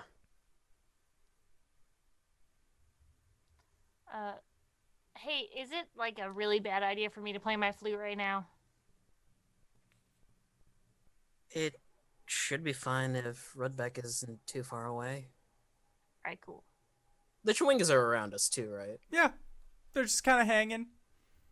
You see some of them are like chasing after each other. One has a flower that the other two are like trying to get. Oh no. Touch football. What do you have there? A knife! No! Gwen's gonna sit in Arjhan's lap and play the flute as he meditates. Okay. Hey, Cori. Hmm? He'll walk a bit away from the group. I was looking over some of the spells that I have on hand, and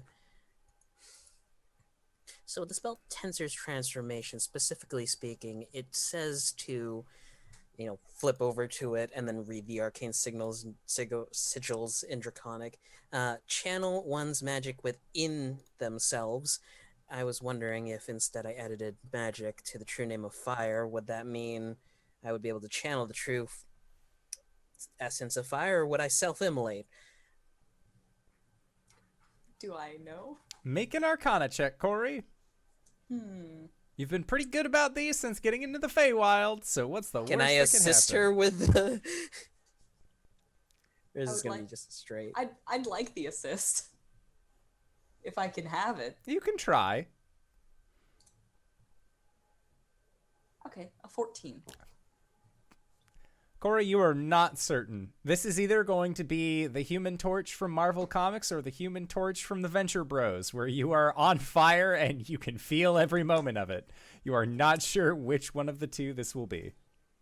I feel like we've asked this question before, and I believe that the exact words I used were, I don't want to dox the name of fire. Do I know if this would upset them? Like, if... You're Like, not would sure. this be bad for fire? You're not sure. I mean, Most times, true names are, entirely up to you to decide what they do or what to do with them. I see. Okay. I really don't know what would happen. I hate to say this. With your name, I could offer you certain protections. I could ward you against death, at least for a moment. So what I'm saying is if you want to do anything dangerous, let me know first so that I can do something about it. cool, I want to do something dangerous. Okay, I was afraid that was going to be the answer. All right. Do you want now, today, here? I'd like to work on it a little bit, maybe ask the essence of fire its permission in its usage. All right. Yes, no. Give me some time and I will meditate on it and see if I can morally allow this. Cool. All right. We break. Cori's going to go meditate on the name of fire. Okay, Cori, you are meditating on the name of fire. Arjhan, you are meditating to get away from spiders. Caelum, you are... Making an item that can cast create water in a cone. Okay. A makeshift fire extinguisher. Okay.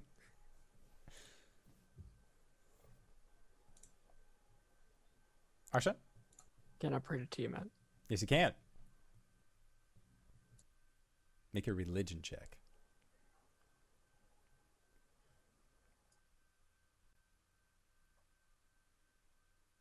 $13. A 13. What is the prayer? Just, hey, I found Scorchbane.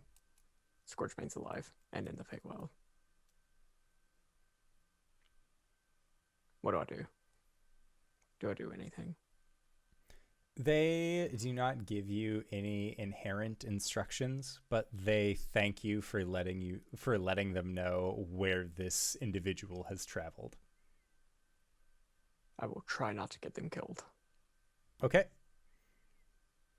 And as you are praying, Caelum, you are in the process of working on this item. Cori, you are meditating as well. Gwen, as you continue to play the pan flutes, there is a... Just a flute. It's not Just the a pan flute. flute. I thought it was a pan flute. My bad. As you go to play the flute, capital F, you notice that there is there has been kind of this layer of fog and mist that has been arriving from a lot of the melting, dissipating webs, but it seems to be generally thicker in one direction more so than the next. Gwen, with your perception, you can hear what sounds like sticks being broken underfoot of something. And when you, while continuing to play, look in this general direction of where you can hear this noise coming from, you swear you see a figure moving through the mist. And it is a humanoid-looking figure that just the silhouette of seems to pass between the trees. And as they do, for a moment, they pause and look over their shoulder towards you. And then they continue looking forward and just seem to continue on walking through these mists. The flute music slows and stops. Cori, What? the dude we're looking for, he's like a mist walker, right? Mm-hmm. That's I correct. think I just saw him. What? Where? Oh my gosh. We don't want to startle him, right? No, of course not. Where did you see him? She points her flute in that direction that he walked off, and she keeps playing. You see that there is just a thick archway of fog that seems to be there are trees on either side whose branches almost create what looks like an archway. And then beyond that archway is just a milky, opaque fog. Arjhan, you were not heavily meditating, and you now have a a toddler slamming their arms around like Gwen is activating in your lap. What? Arjhan, don't panic. There are no more spiders, don't worry. Why did you even mention spiders? Because if you say don't panic, he's going to think of the worst thing he can. Oh, that makes sense. Nothing's wrong. We've sighted Meriden. Maybe. Okay. We've sighted a mistwalker. And Meriden is also a mistwalker, so it might be. In the background, Caelum gets catapulted up into the air by a gout of water. I failed my tinker check. God. Okay, all right, well, I guess there goes the element of surprise. Should we follow him? Yes. Okay. Cori gets up and follows. Everyone stay together. I mean, it's Redback back. Redbeck is not. He was still out looking for food. How is everyone feeling? Do they all feel rested up and ready to pursue after somebody? I'm fine. I mean, I doubt that I haven't clicked the button for a long rest yet. No. I doubt we've had it. Yep. You All right, guys here are I go. maybe you were entering into short rest territory. So you can I short swear rest. to Tiamat if we walk into another spider web. It's just Are like you a open really for adventure for the raid? Oh, thank you. We're following a mistwalker. Thank you for the follow, Lady LaFay. You came at just the right time. Gwen is going to go first because she's the least hurt. And Okay. I actually have survival skills that we never use. It's fine. Gwen's gonna have to hustle to get faster than Cori because she's trying to take the lead. I have... Wait. Oh, that's not the right character. Like, why is my speed so slow? I have 35. Let's go. 35 is slow? Well, no. Oh, because okay, different. Ariel has Gotcha. 25. Okay. I was like, what? Yeah, so your group just picks up and begins heading off into the mist? I guess so. Caelum's just soaking. You got cat. Yep. He hit the ground pretty hard. He's gonna pick himself up and start limping after you guys. Yeah. Caelum, you took 6 points of bludgeoning. Yep. Okay. So, as you all enter into the mist to chase after Meriden, you find yourselves just completely enswathed in this mist. And as you are looking around from tree to tree, it just feels different. Like, it feels cooler here. The oppressive heat from the jungles of the Isle of Summer don't seem to be as present. Things seem to feel a little muted, almost like when there's snowfall, how there is that audible sense that things are quiet. and you can hear the crack of brush underneath a foot again, and maybe about 60 feet away. Again, you see this kind of silhouetted, shadowy figure of a humanoid that stands taller than Arjhan, taller than Grayskull, and they have these two large horns kind of extending up from the front of their head, and their figure looks over their shoulder towards you. And you can see that their eyes sort of like squint a little bit as they glow in the fog, and then they just continue to move. And as you see them pass behind a tree, then maybe about 30 feet further away from where they were, walking out from behind another tree, you see them continuing to move. Cori will sprint after him and call for him. Are we sure we want to do that? Oh. She's the expert. There. Oh boy. She's just, hello, Meriden. I'm Cori. I'm the Caelum of the Fallen Leaves. Okay. I need to speak with you. This is very much chasing the white rabbit. Please. Cori, make a persuasion check. Okay.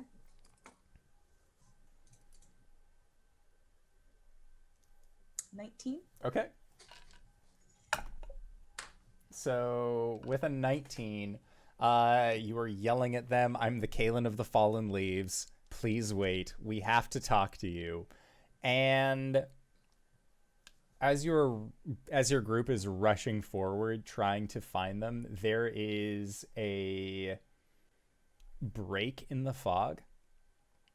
And coming out of the other side of this fog, of this mist, you begin looking around, and you are high up on a mountain. Oh shit. You don't remember being anywhere near a mountain, and as you kind of look around, you can see like this is the timberline. This is the set moment where trees are no longer capable of growing up the side of a mountain because of its height. And you see that there is what looks to be an opening, not necessarily a cave, like a defined structure, but there seems to be a space between these two large boulders that would be room for something to go into. Do I have eyes on Meriden? Meriden is not there. She Looking looks behind around. you, there is no fog from where you were. Is my friends with me? Your friends are with you. You were all together, thankfully. Oh, okay. Cori kind of like, she's panting and just kind of turning in circles looking for him. Should I play the flute again? Seem to like it. She I think. cup her hands over her mouth and shout, Meriden! Oh no. Is that what he said? Is that what Meriden sounds like? Is like a purring kitty Like cat? a purring cat? That's just the ambient sound. Go with it. Okay. She calls, Meriden! The kings of summer request your presence! And your voice echoes across the treetops of the Isle of Summer.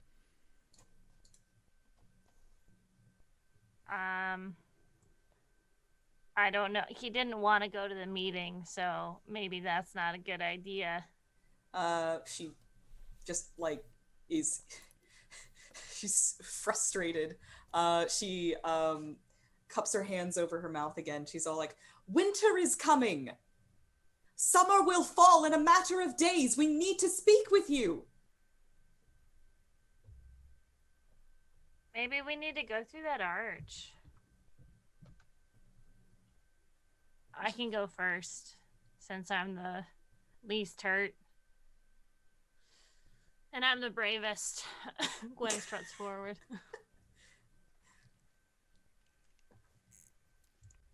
I would like to go through the rocks. Okay. Up And here.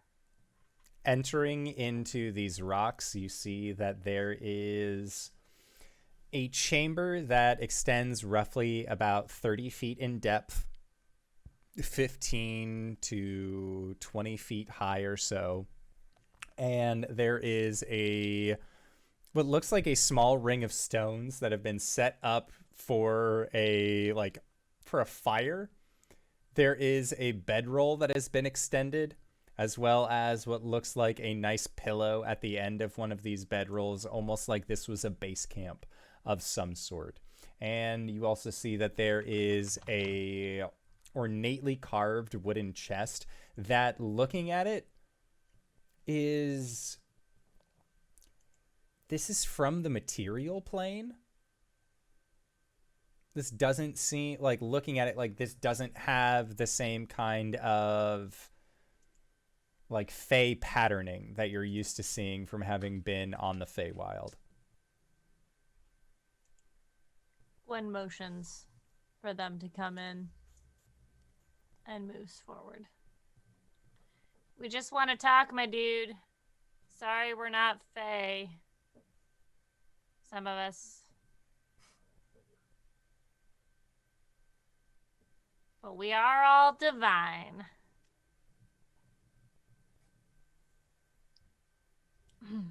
Metaphorically. Right. And inside of this cave, the light outside seems to dim. And looking up at the mouth of the cave, you can see that it is covered by a thick layer of fog. And a dark silhouetted figure puts one hand through the fog on the top of the cave and leans their head down, and you see this humanoid shape, twin horns up front, with what looks like a little floating crown directly between the two horns on the top of their head. Just looks towards your group and squints, and then enters into the cave with you. And as they do, you see again, humanoid form, 2 arms, 2 legs, bipedal, and they are covered in a thick layer of deep grayish fur that almost makes it difficult to look at them. Not in the same sense of like they are unruly or unkept by any means, but there almost seems to be some sort of magic that is forcing your eyes to always be drifting slightly away from where this creature is. Divine sense. You are almost floored by the strong sense of Fey that you are getting from this creature. All right. That's our guy. We bow? Should we bow? Is this a bowing situation? Is it a bowing situation? I don't know. Make character. a Walk around and find history out. check or an insight check. Neither are good for me. I got a 4. Okay, Cori, is this a bowing situation, yay or nay? You got a 4, so it's entirely up to you. Probably. He's a king of summer.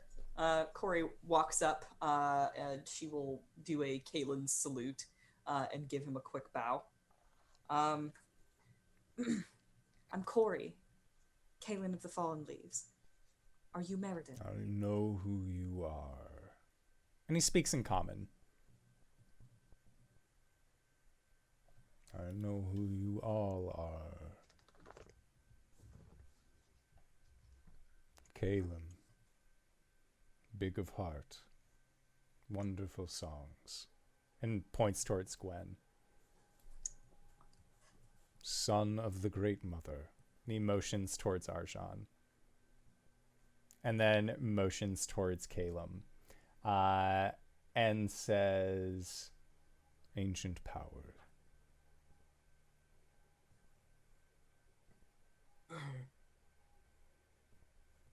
You have done a service for my kind and the rest of the Isle of Summer. And they put one hand against their abdomen and then give a bow towards your group. You have my thanks.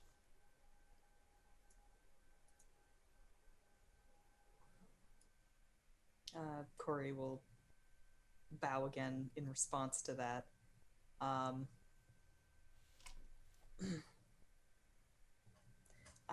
It's part of our duty. You Are you- seek to travel to Winter's Heart. Yes. Your journey will be perilous. And he goes over to the chest and opens it, and with another large mitt starts rooting around. And you see him grab something and kind of put it into the crook of an arm, begin reaching around, grabs a second thing, reaches in, grabs a third thing, sets it into his arms. There will be no food where you go. It will all be ice. And he hands over a bag towards you, Cori. She will take it. Berries. They will never end. It is a bottomless bag of good berries. Excellent. She nods gratefully. She will pluck a diamond from her gauntlet and offer it to him. He looks at it. He's confused. Just like waves his hand and kind of like shakes his head a little bit and says, "This is no trade. These are your gifts." Freely And given, then. he will reach into his little like arm crook of goodies, and he will pull out a vial. And it looks like this vial is of, it's almost like mercury on the inside. Like there is just this quick moving liquid metal, and he will motion it towards Arjhan. And Arjhan, you may add an oil of sharpness to your inventory. And Caelum, to you, he hands a necklace. And that necklace is an amulet of health. And Gwen, he hands you a jug. And he says, "It's not musical, but it can make sorts of things. Mayonnaise, beer, water." Oh, alchemical jug. And he Thanks, nods. dude. Dude. I like this name. What? You said amulet of health? Yes. I kind of want to give this to Gwen. I don't need it. It's the one that ups your con, AC right? to your con to 19. I don't need it. It bumps your AC, my dude. I like We can this we can name. work this out later. Dude. Oh no. You should talk What more does to. it mean? Well, it's a phrase usually used to refer to your friends, or actually, it's like an umbrella term. It's an You- honorific that means friend. Well, I've heard it used like when someone stubs their toe on a table and they go, "Dude." No. You say bitch when that happens. What do dogs have to do with any of this? It's fine. Are you gonna come to the council now? Please? The other kings request your presence. Winter is coming. You need to oversee the evacuation of the Summer Isle. They're too weak to make decisions for themselves, my dudes. Oh no. Would you like us to relay that? Word for word or paraphrase. Sorry. We'll have Gwen tell them that. You do not have time. I will see don't have to time? it that the other kings know that it is our time to leave. This is my mountain. It has been since the old ones walked. I do not wish to leave, but if leaving will give us time, this I shall do. I see.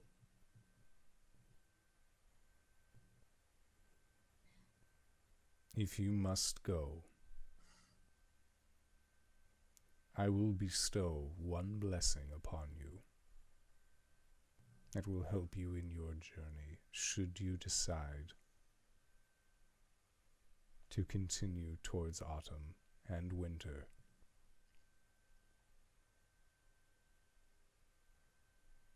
It will be necessary when you are ready, if you require sleep. You may take it here.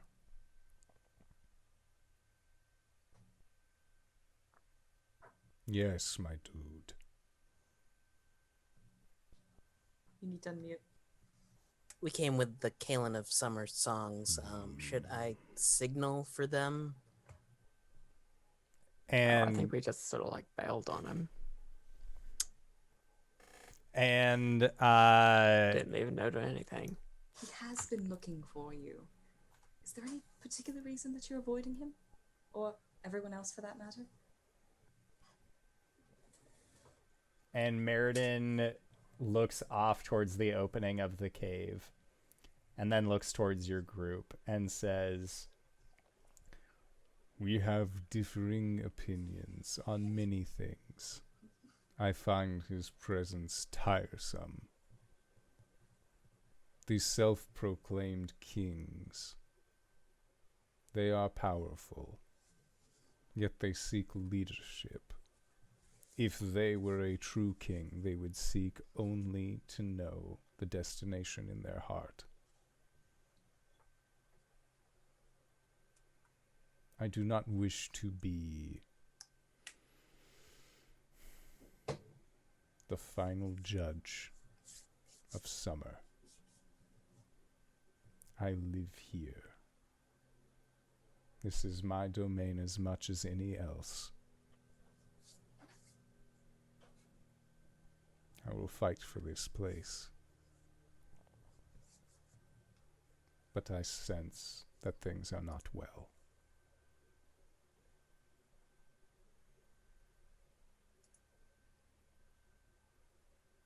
What do you mean? Winter is coming. It is as you cried.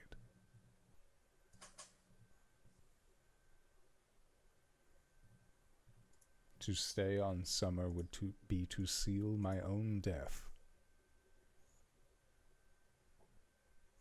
But to leave... and there is a sense of longing that comes with him as he says, but to leave. Leaving doesn't mean that you'll never return one day. It's just a small reprieve.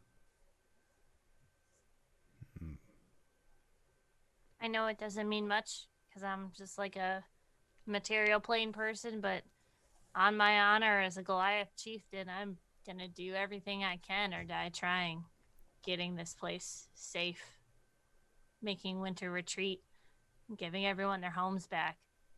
And I thank you, my dude.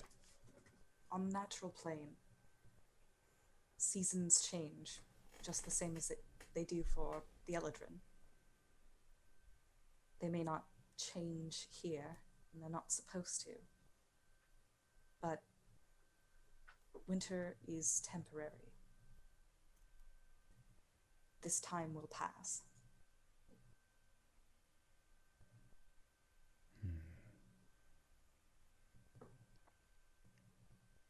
And Meriden does a slow nod, and you can see, like, his eyes always seem to have this glow about them, and when you speak this, you see those glows close, and just a steady nod.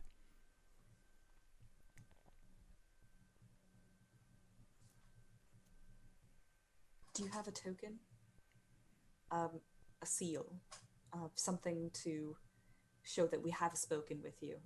Something that I can give to the other kings, other than just my word. And Meriden will nod, and he reaches up between his two horns, and he grabs the small crown, and he just gently pulls it down and hands it to you. She takes it respectfully. They will know by my coronet.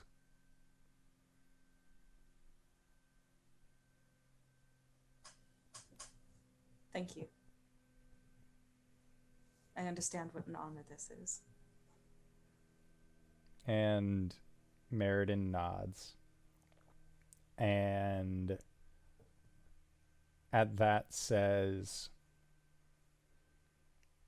On the material plane, winter passes. Make sure this comes to fruition, Caelum. I will.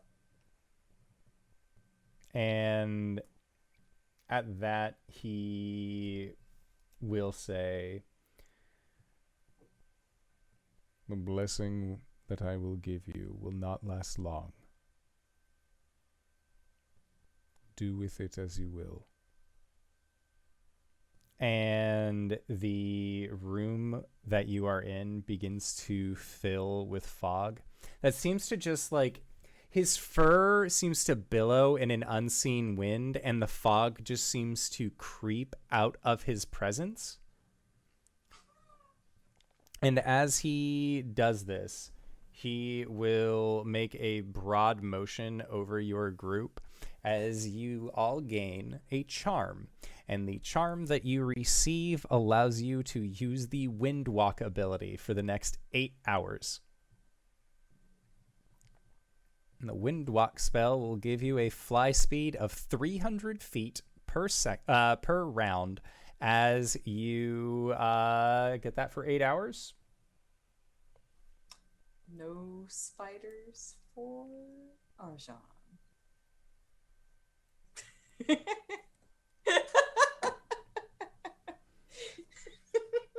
Thank you, my dude.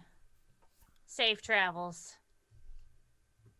And Meriden then nods towards your group and says, I am honored to call you all dudes. Nope, not gonna get used to that. So beautiful. as you are all able to just turn into swirling bodies of mist and fog and exit out of the Cave of the Unseen. Yes. Before that, I will step out of the cave and use skywrite into the air to just write "Mission accomplished, heading back to amphitheater." Okay. In Elven for We're nowhere near where we were. No. you not can at all. see it for miles. Yeah, skywrite Like is you're just writing it next to the mountain. Say it's for Redbeck. It's Rubbeck. Redbeck. Just like a little dash, Caelum. Surrender, Dorothy. Bye. Okay. And Meriden the Unseen will just give you a very stoic, solitary, like, one hand up goodbye as you all fly away from him. Thank you for following Ivor84. With your 300 feet per second, or per round, I need to check to make sure that it is per round. Either way, you can go very, very, very fast, being bodies made entirely out of mist and fog. And honestly, it takes you maybe 10 minutes to get back to the amphitheater from where you were, even though it took you well over a day to actually walk to the spiderwood. And upon arriving back at the amphitheater, you don't see any of the others, like any of the kings here. But as you arrive and get to this place, you see that there are more mushrooms that had been left over from Caelum. And there is a rumbling of earth that is nearby as the large turtle looks like it actually didn't go anywhere throughout all of this event. He's big, he's slow, he takes his time. So this large turtle covered in earth and trees and other foliage like that just sort of like squints at you as it looks like it was sleeping as it rises up out of the earth and looks towards your group. And as your group also arrives, that collection of fungi, one of them seems to start growing larger, and then others around it continue to grow as the body of Caelum actually forms where these mushrooms had left their phyllium. And they look towards your group, and the voice of Caelum, this chorus of fungi, looks towards your group and says, "Where is the Caelum?" He is. The other one, not me. He is making sure his subjects are okay after we cleared Disposed of the spider forest. creature. Yes. And they like squint towards you, and you hear in a very old dialect of Ignon coming from the large turtle that just says, "You left him behind."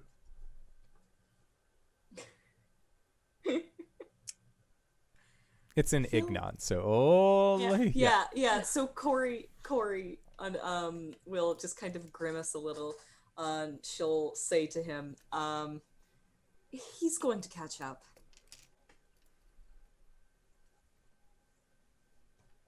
And the two of them, these two creatures, these two archfey, just like look towards your group expectantly. Cori will produce the coronet. Vanicus is slain, and we have spoken with Meriden. And there is like the mushroom folk is taken aback, and the turtle just sort of like mouth opens, just like, and once again, and Ignon says, "You have found the unseen." Indeed. Well, I think he found us. And she will actually hand the coronet to Turtle Friend. Turtle like doesn't have hands to hold on to it, but you see some plants kind of grow up near them, and a vine reaches out and wraps around one of the coronets, and then sets it on the large little like upturned nose that turtles have. Oh, baby. Sorry.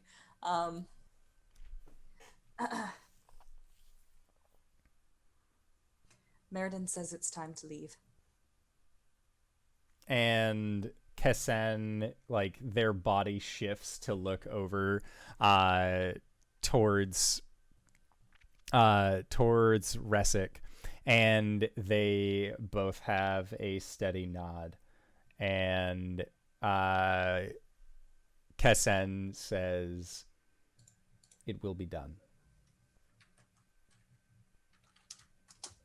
and you see there is a ripple that is sent through these interconnected mushrooms that's almost like it almost looks like it has an arcane energy to it as it just seems to disperse. And then you watch as that same colored arcane energy goes into the woods and then spreads out almost like a cone.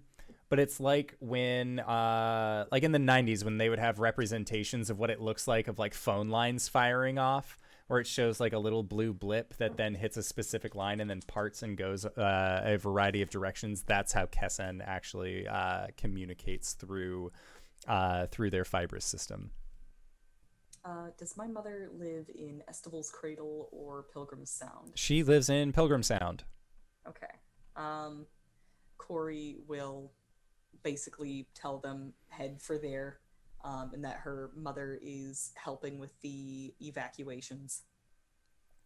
Go and ask for Calmia. Okay. And they will give an affirmative response. All right. Should we rest before leaving or go now? Well, your blessing lasts for 8 hours. So we should probably go, huh? Could probably rest there. We're going to hope we can. Are we gonna leave the crown? Yeah. I mean, You have given it to a large earth turtle, and they seem okay with keeping it. sorry, Gwen. I know it was the perfect size for you, but they needed it so that they knew who this message was from. No, it's cool. I can make you a new one. Yeah, I can make you a crown. I mean, that'd be cool, I guess. Be like a flower crown. Oh. Cori will get out a notebook and she will write something down. She's all like, I need to start keeping notes.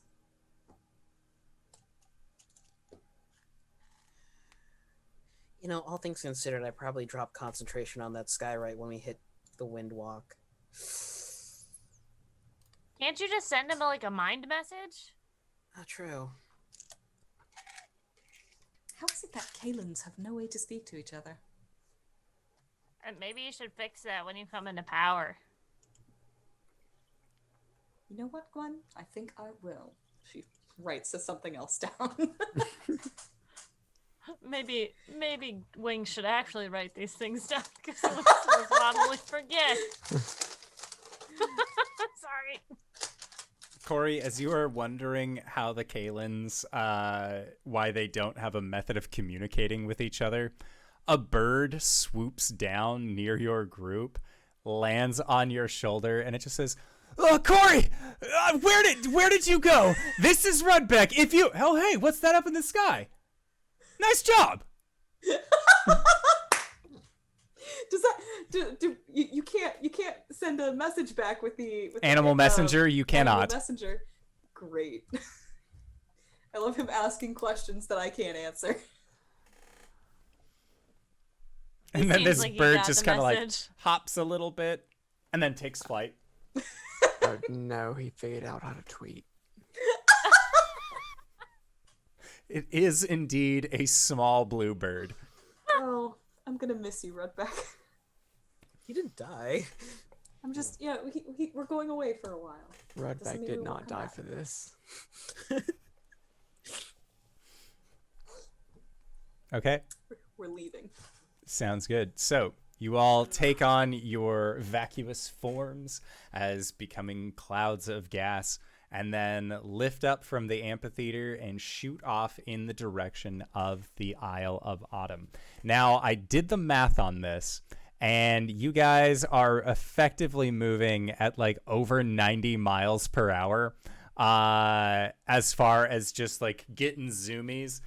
Because if we look at Wind Walk 5e, it is you gain a flying speed of 300 feet.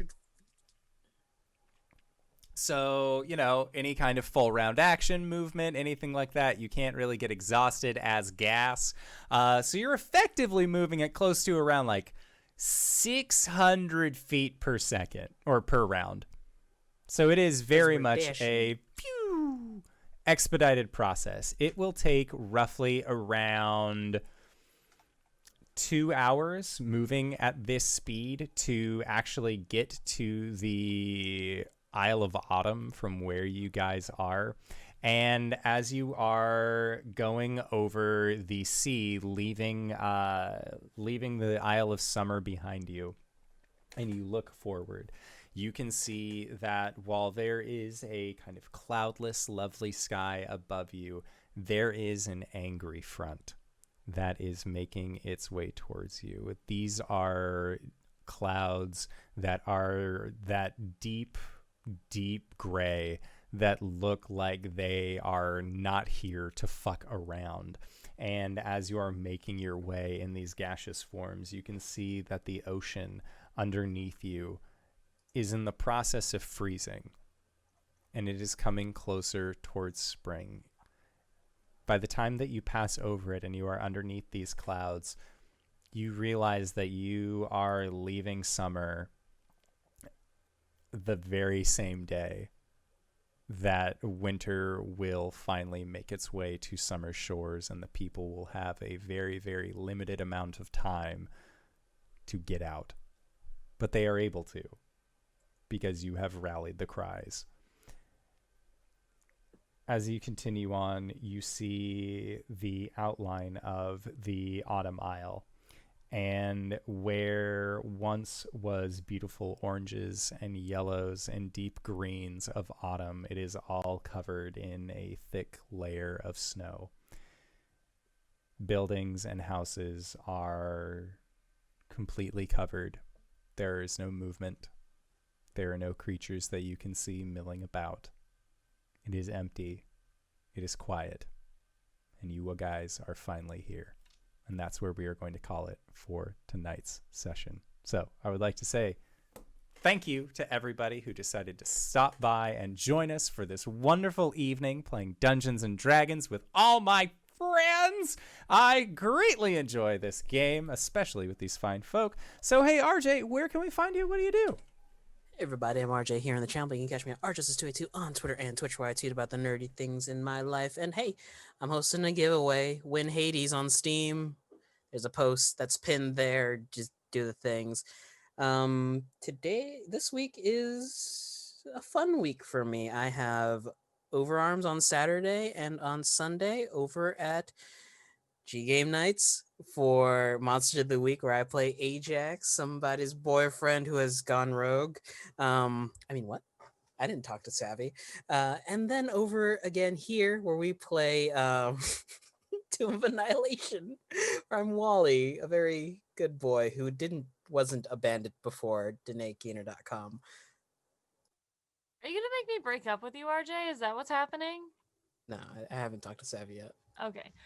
Yet. Hi, I'm LBHackEmUp. You can find me at LBHackEmUp on the Twitters and the Twitches. You can find me here Sunday nights and Monday nights doing some D&D stuff. I'm playing a new character on Sundays, Azariel, who's just the best. I absolutely love playing him. He's a bat gnome.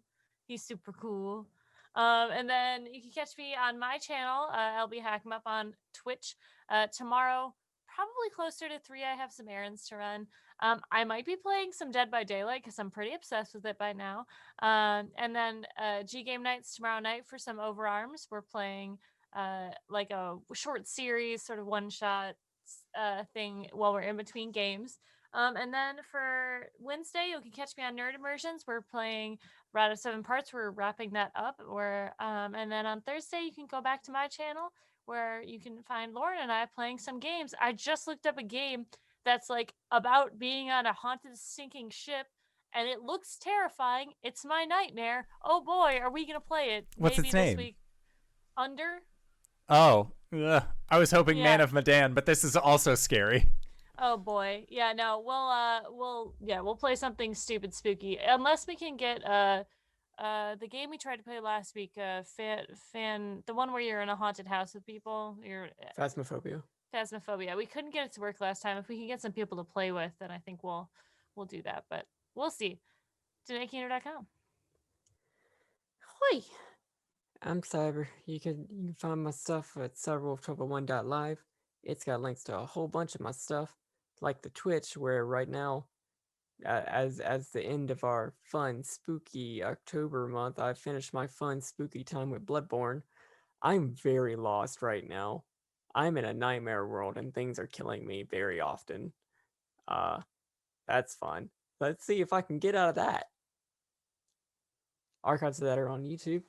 Let's talk about it. It's also on YouTube and it's also on Spotify, and that's cool. You should listen to that. We got new merch too. You can find that at Roll121.live as well. For RPG stuff, I'm here on Mondays, where hopefully there will be significantly less spiders from here on out. I am also here on Thursdays, where I DM the Tyrant Security game. Yeah, we're having a fun spooky time there too. Whenever we get back to that, you can also find me on you can find me on Mondays here. You can find me on some Tuesday next month that we don't know yet on High Shelf Gaming, where I play Werewolf the Apocalypse, and I play a yoga instructor who is very wholesome. Check that out. Yeah, DanaeKeener.com. Speaking of DanaeKeener.com, hi everybody, I'm Danae Keener. You can find me at DanaeKeener.com. I do nerdy drawings mostly related to D&D and a lot of things on this channel. I play as Cori the Elderton Paladin during Monday on our, yeah. On Monday during our Four Keeps homebrew game, and then on Sundays I play as Baz the Drow Rogue Fighter. I do believe that Halloween this Saturday, we're going to be playing G Game Nights, and we're going to be playing Star Power, and I'm going to be Vivi, and she's going to have bees, and I'm pretty sure we're dressing up for that? Question mark? Yes, that's going to be a lot of fun. Just gonna roll some toilet paper over myself and say I'm a mummy. Why do you have it ready? Why is it there? Just ready to go? Instant mummy. DanaeKeener.com. I actually do have an announcement that I missed. This Saturday on the Jabroni TV YouTube, by the way, check out jabroni.tv. On the Jabroni TV YouTube, we're going to have a very special one-shot get uploaded where I run Urban Shadows for a whole bunch of people. Oh! And it was a very, very fun time. You should check it out. Oh boy. I'm always excited about jabroni.tv, but if you've made it this far, you probably already know who I am, and if you don't, hey Acorns, what's up? It's me, your buddy, your pal, your friend, the indoor adventurer here or the showrunner here at twitch.tv/indoor adventures. We do shows like this on Monday and Thursday at 5:30 p.m. Pacific Standard Time, or on Sundays at 7 o'clock Pacific Standard Time. If this is your first time joining us, you can go to youtube.com/indoor adventures to check up on all of the VODs of each of the games that we have played up until this point, or you can go towards where Anywhere audio casts are made available for free. You can find us there under the same moniker. But for now, we are going to be going into our Patreon supported after show called Nights in the Courtyard, where we answer questions not only from the community but also from each other. So if you have any questions that you would like to ask any of these fine folk or myself, consider joining us on Discord or just posting it in the side chat over to their area, and we will do our best to respond in kind. So once again, I would like to say thank you to everybody who decided to stop by. Thank you to these players for putting up with my bullshit once again this week, and we'll see all of you guys next time. All right, everybody. Bye-bye!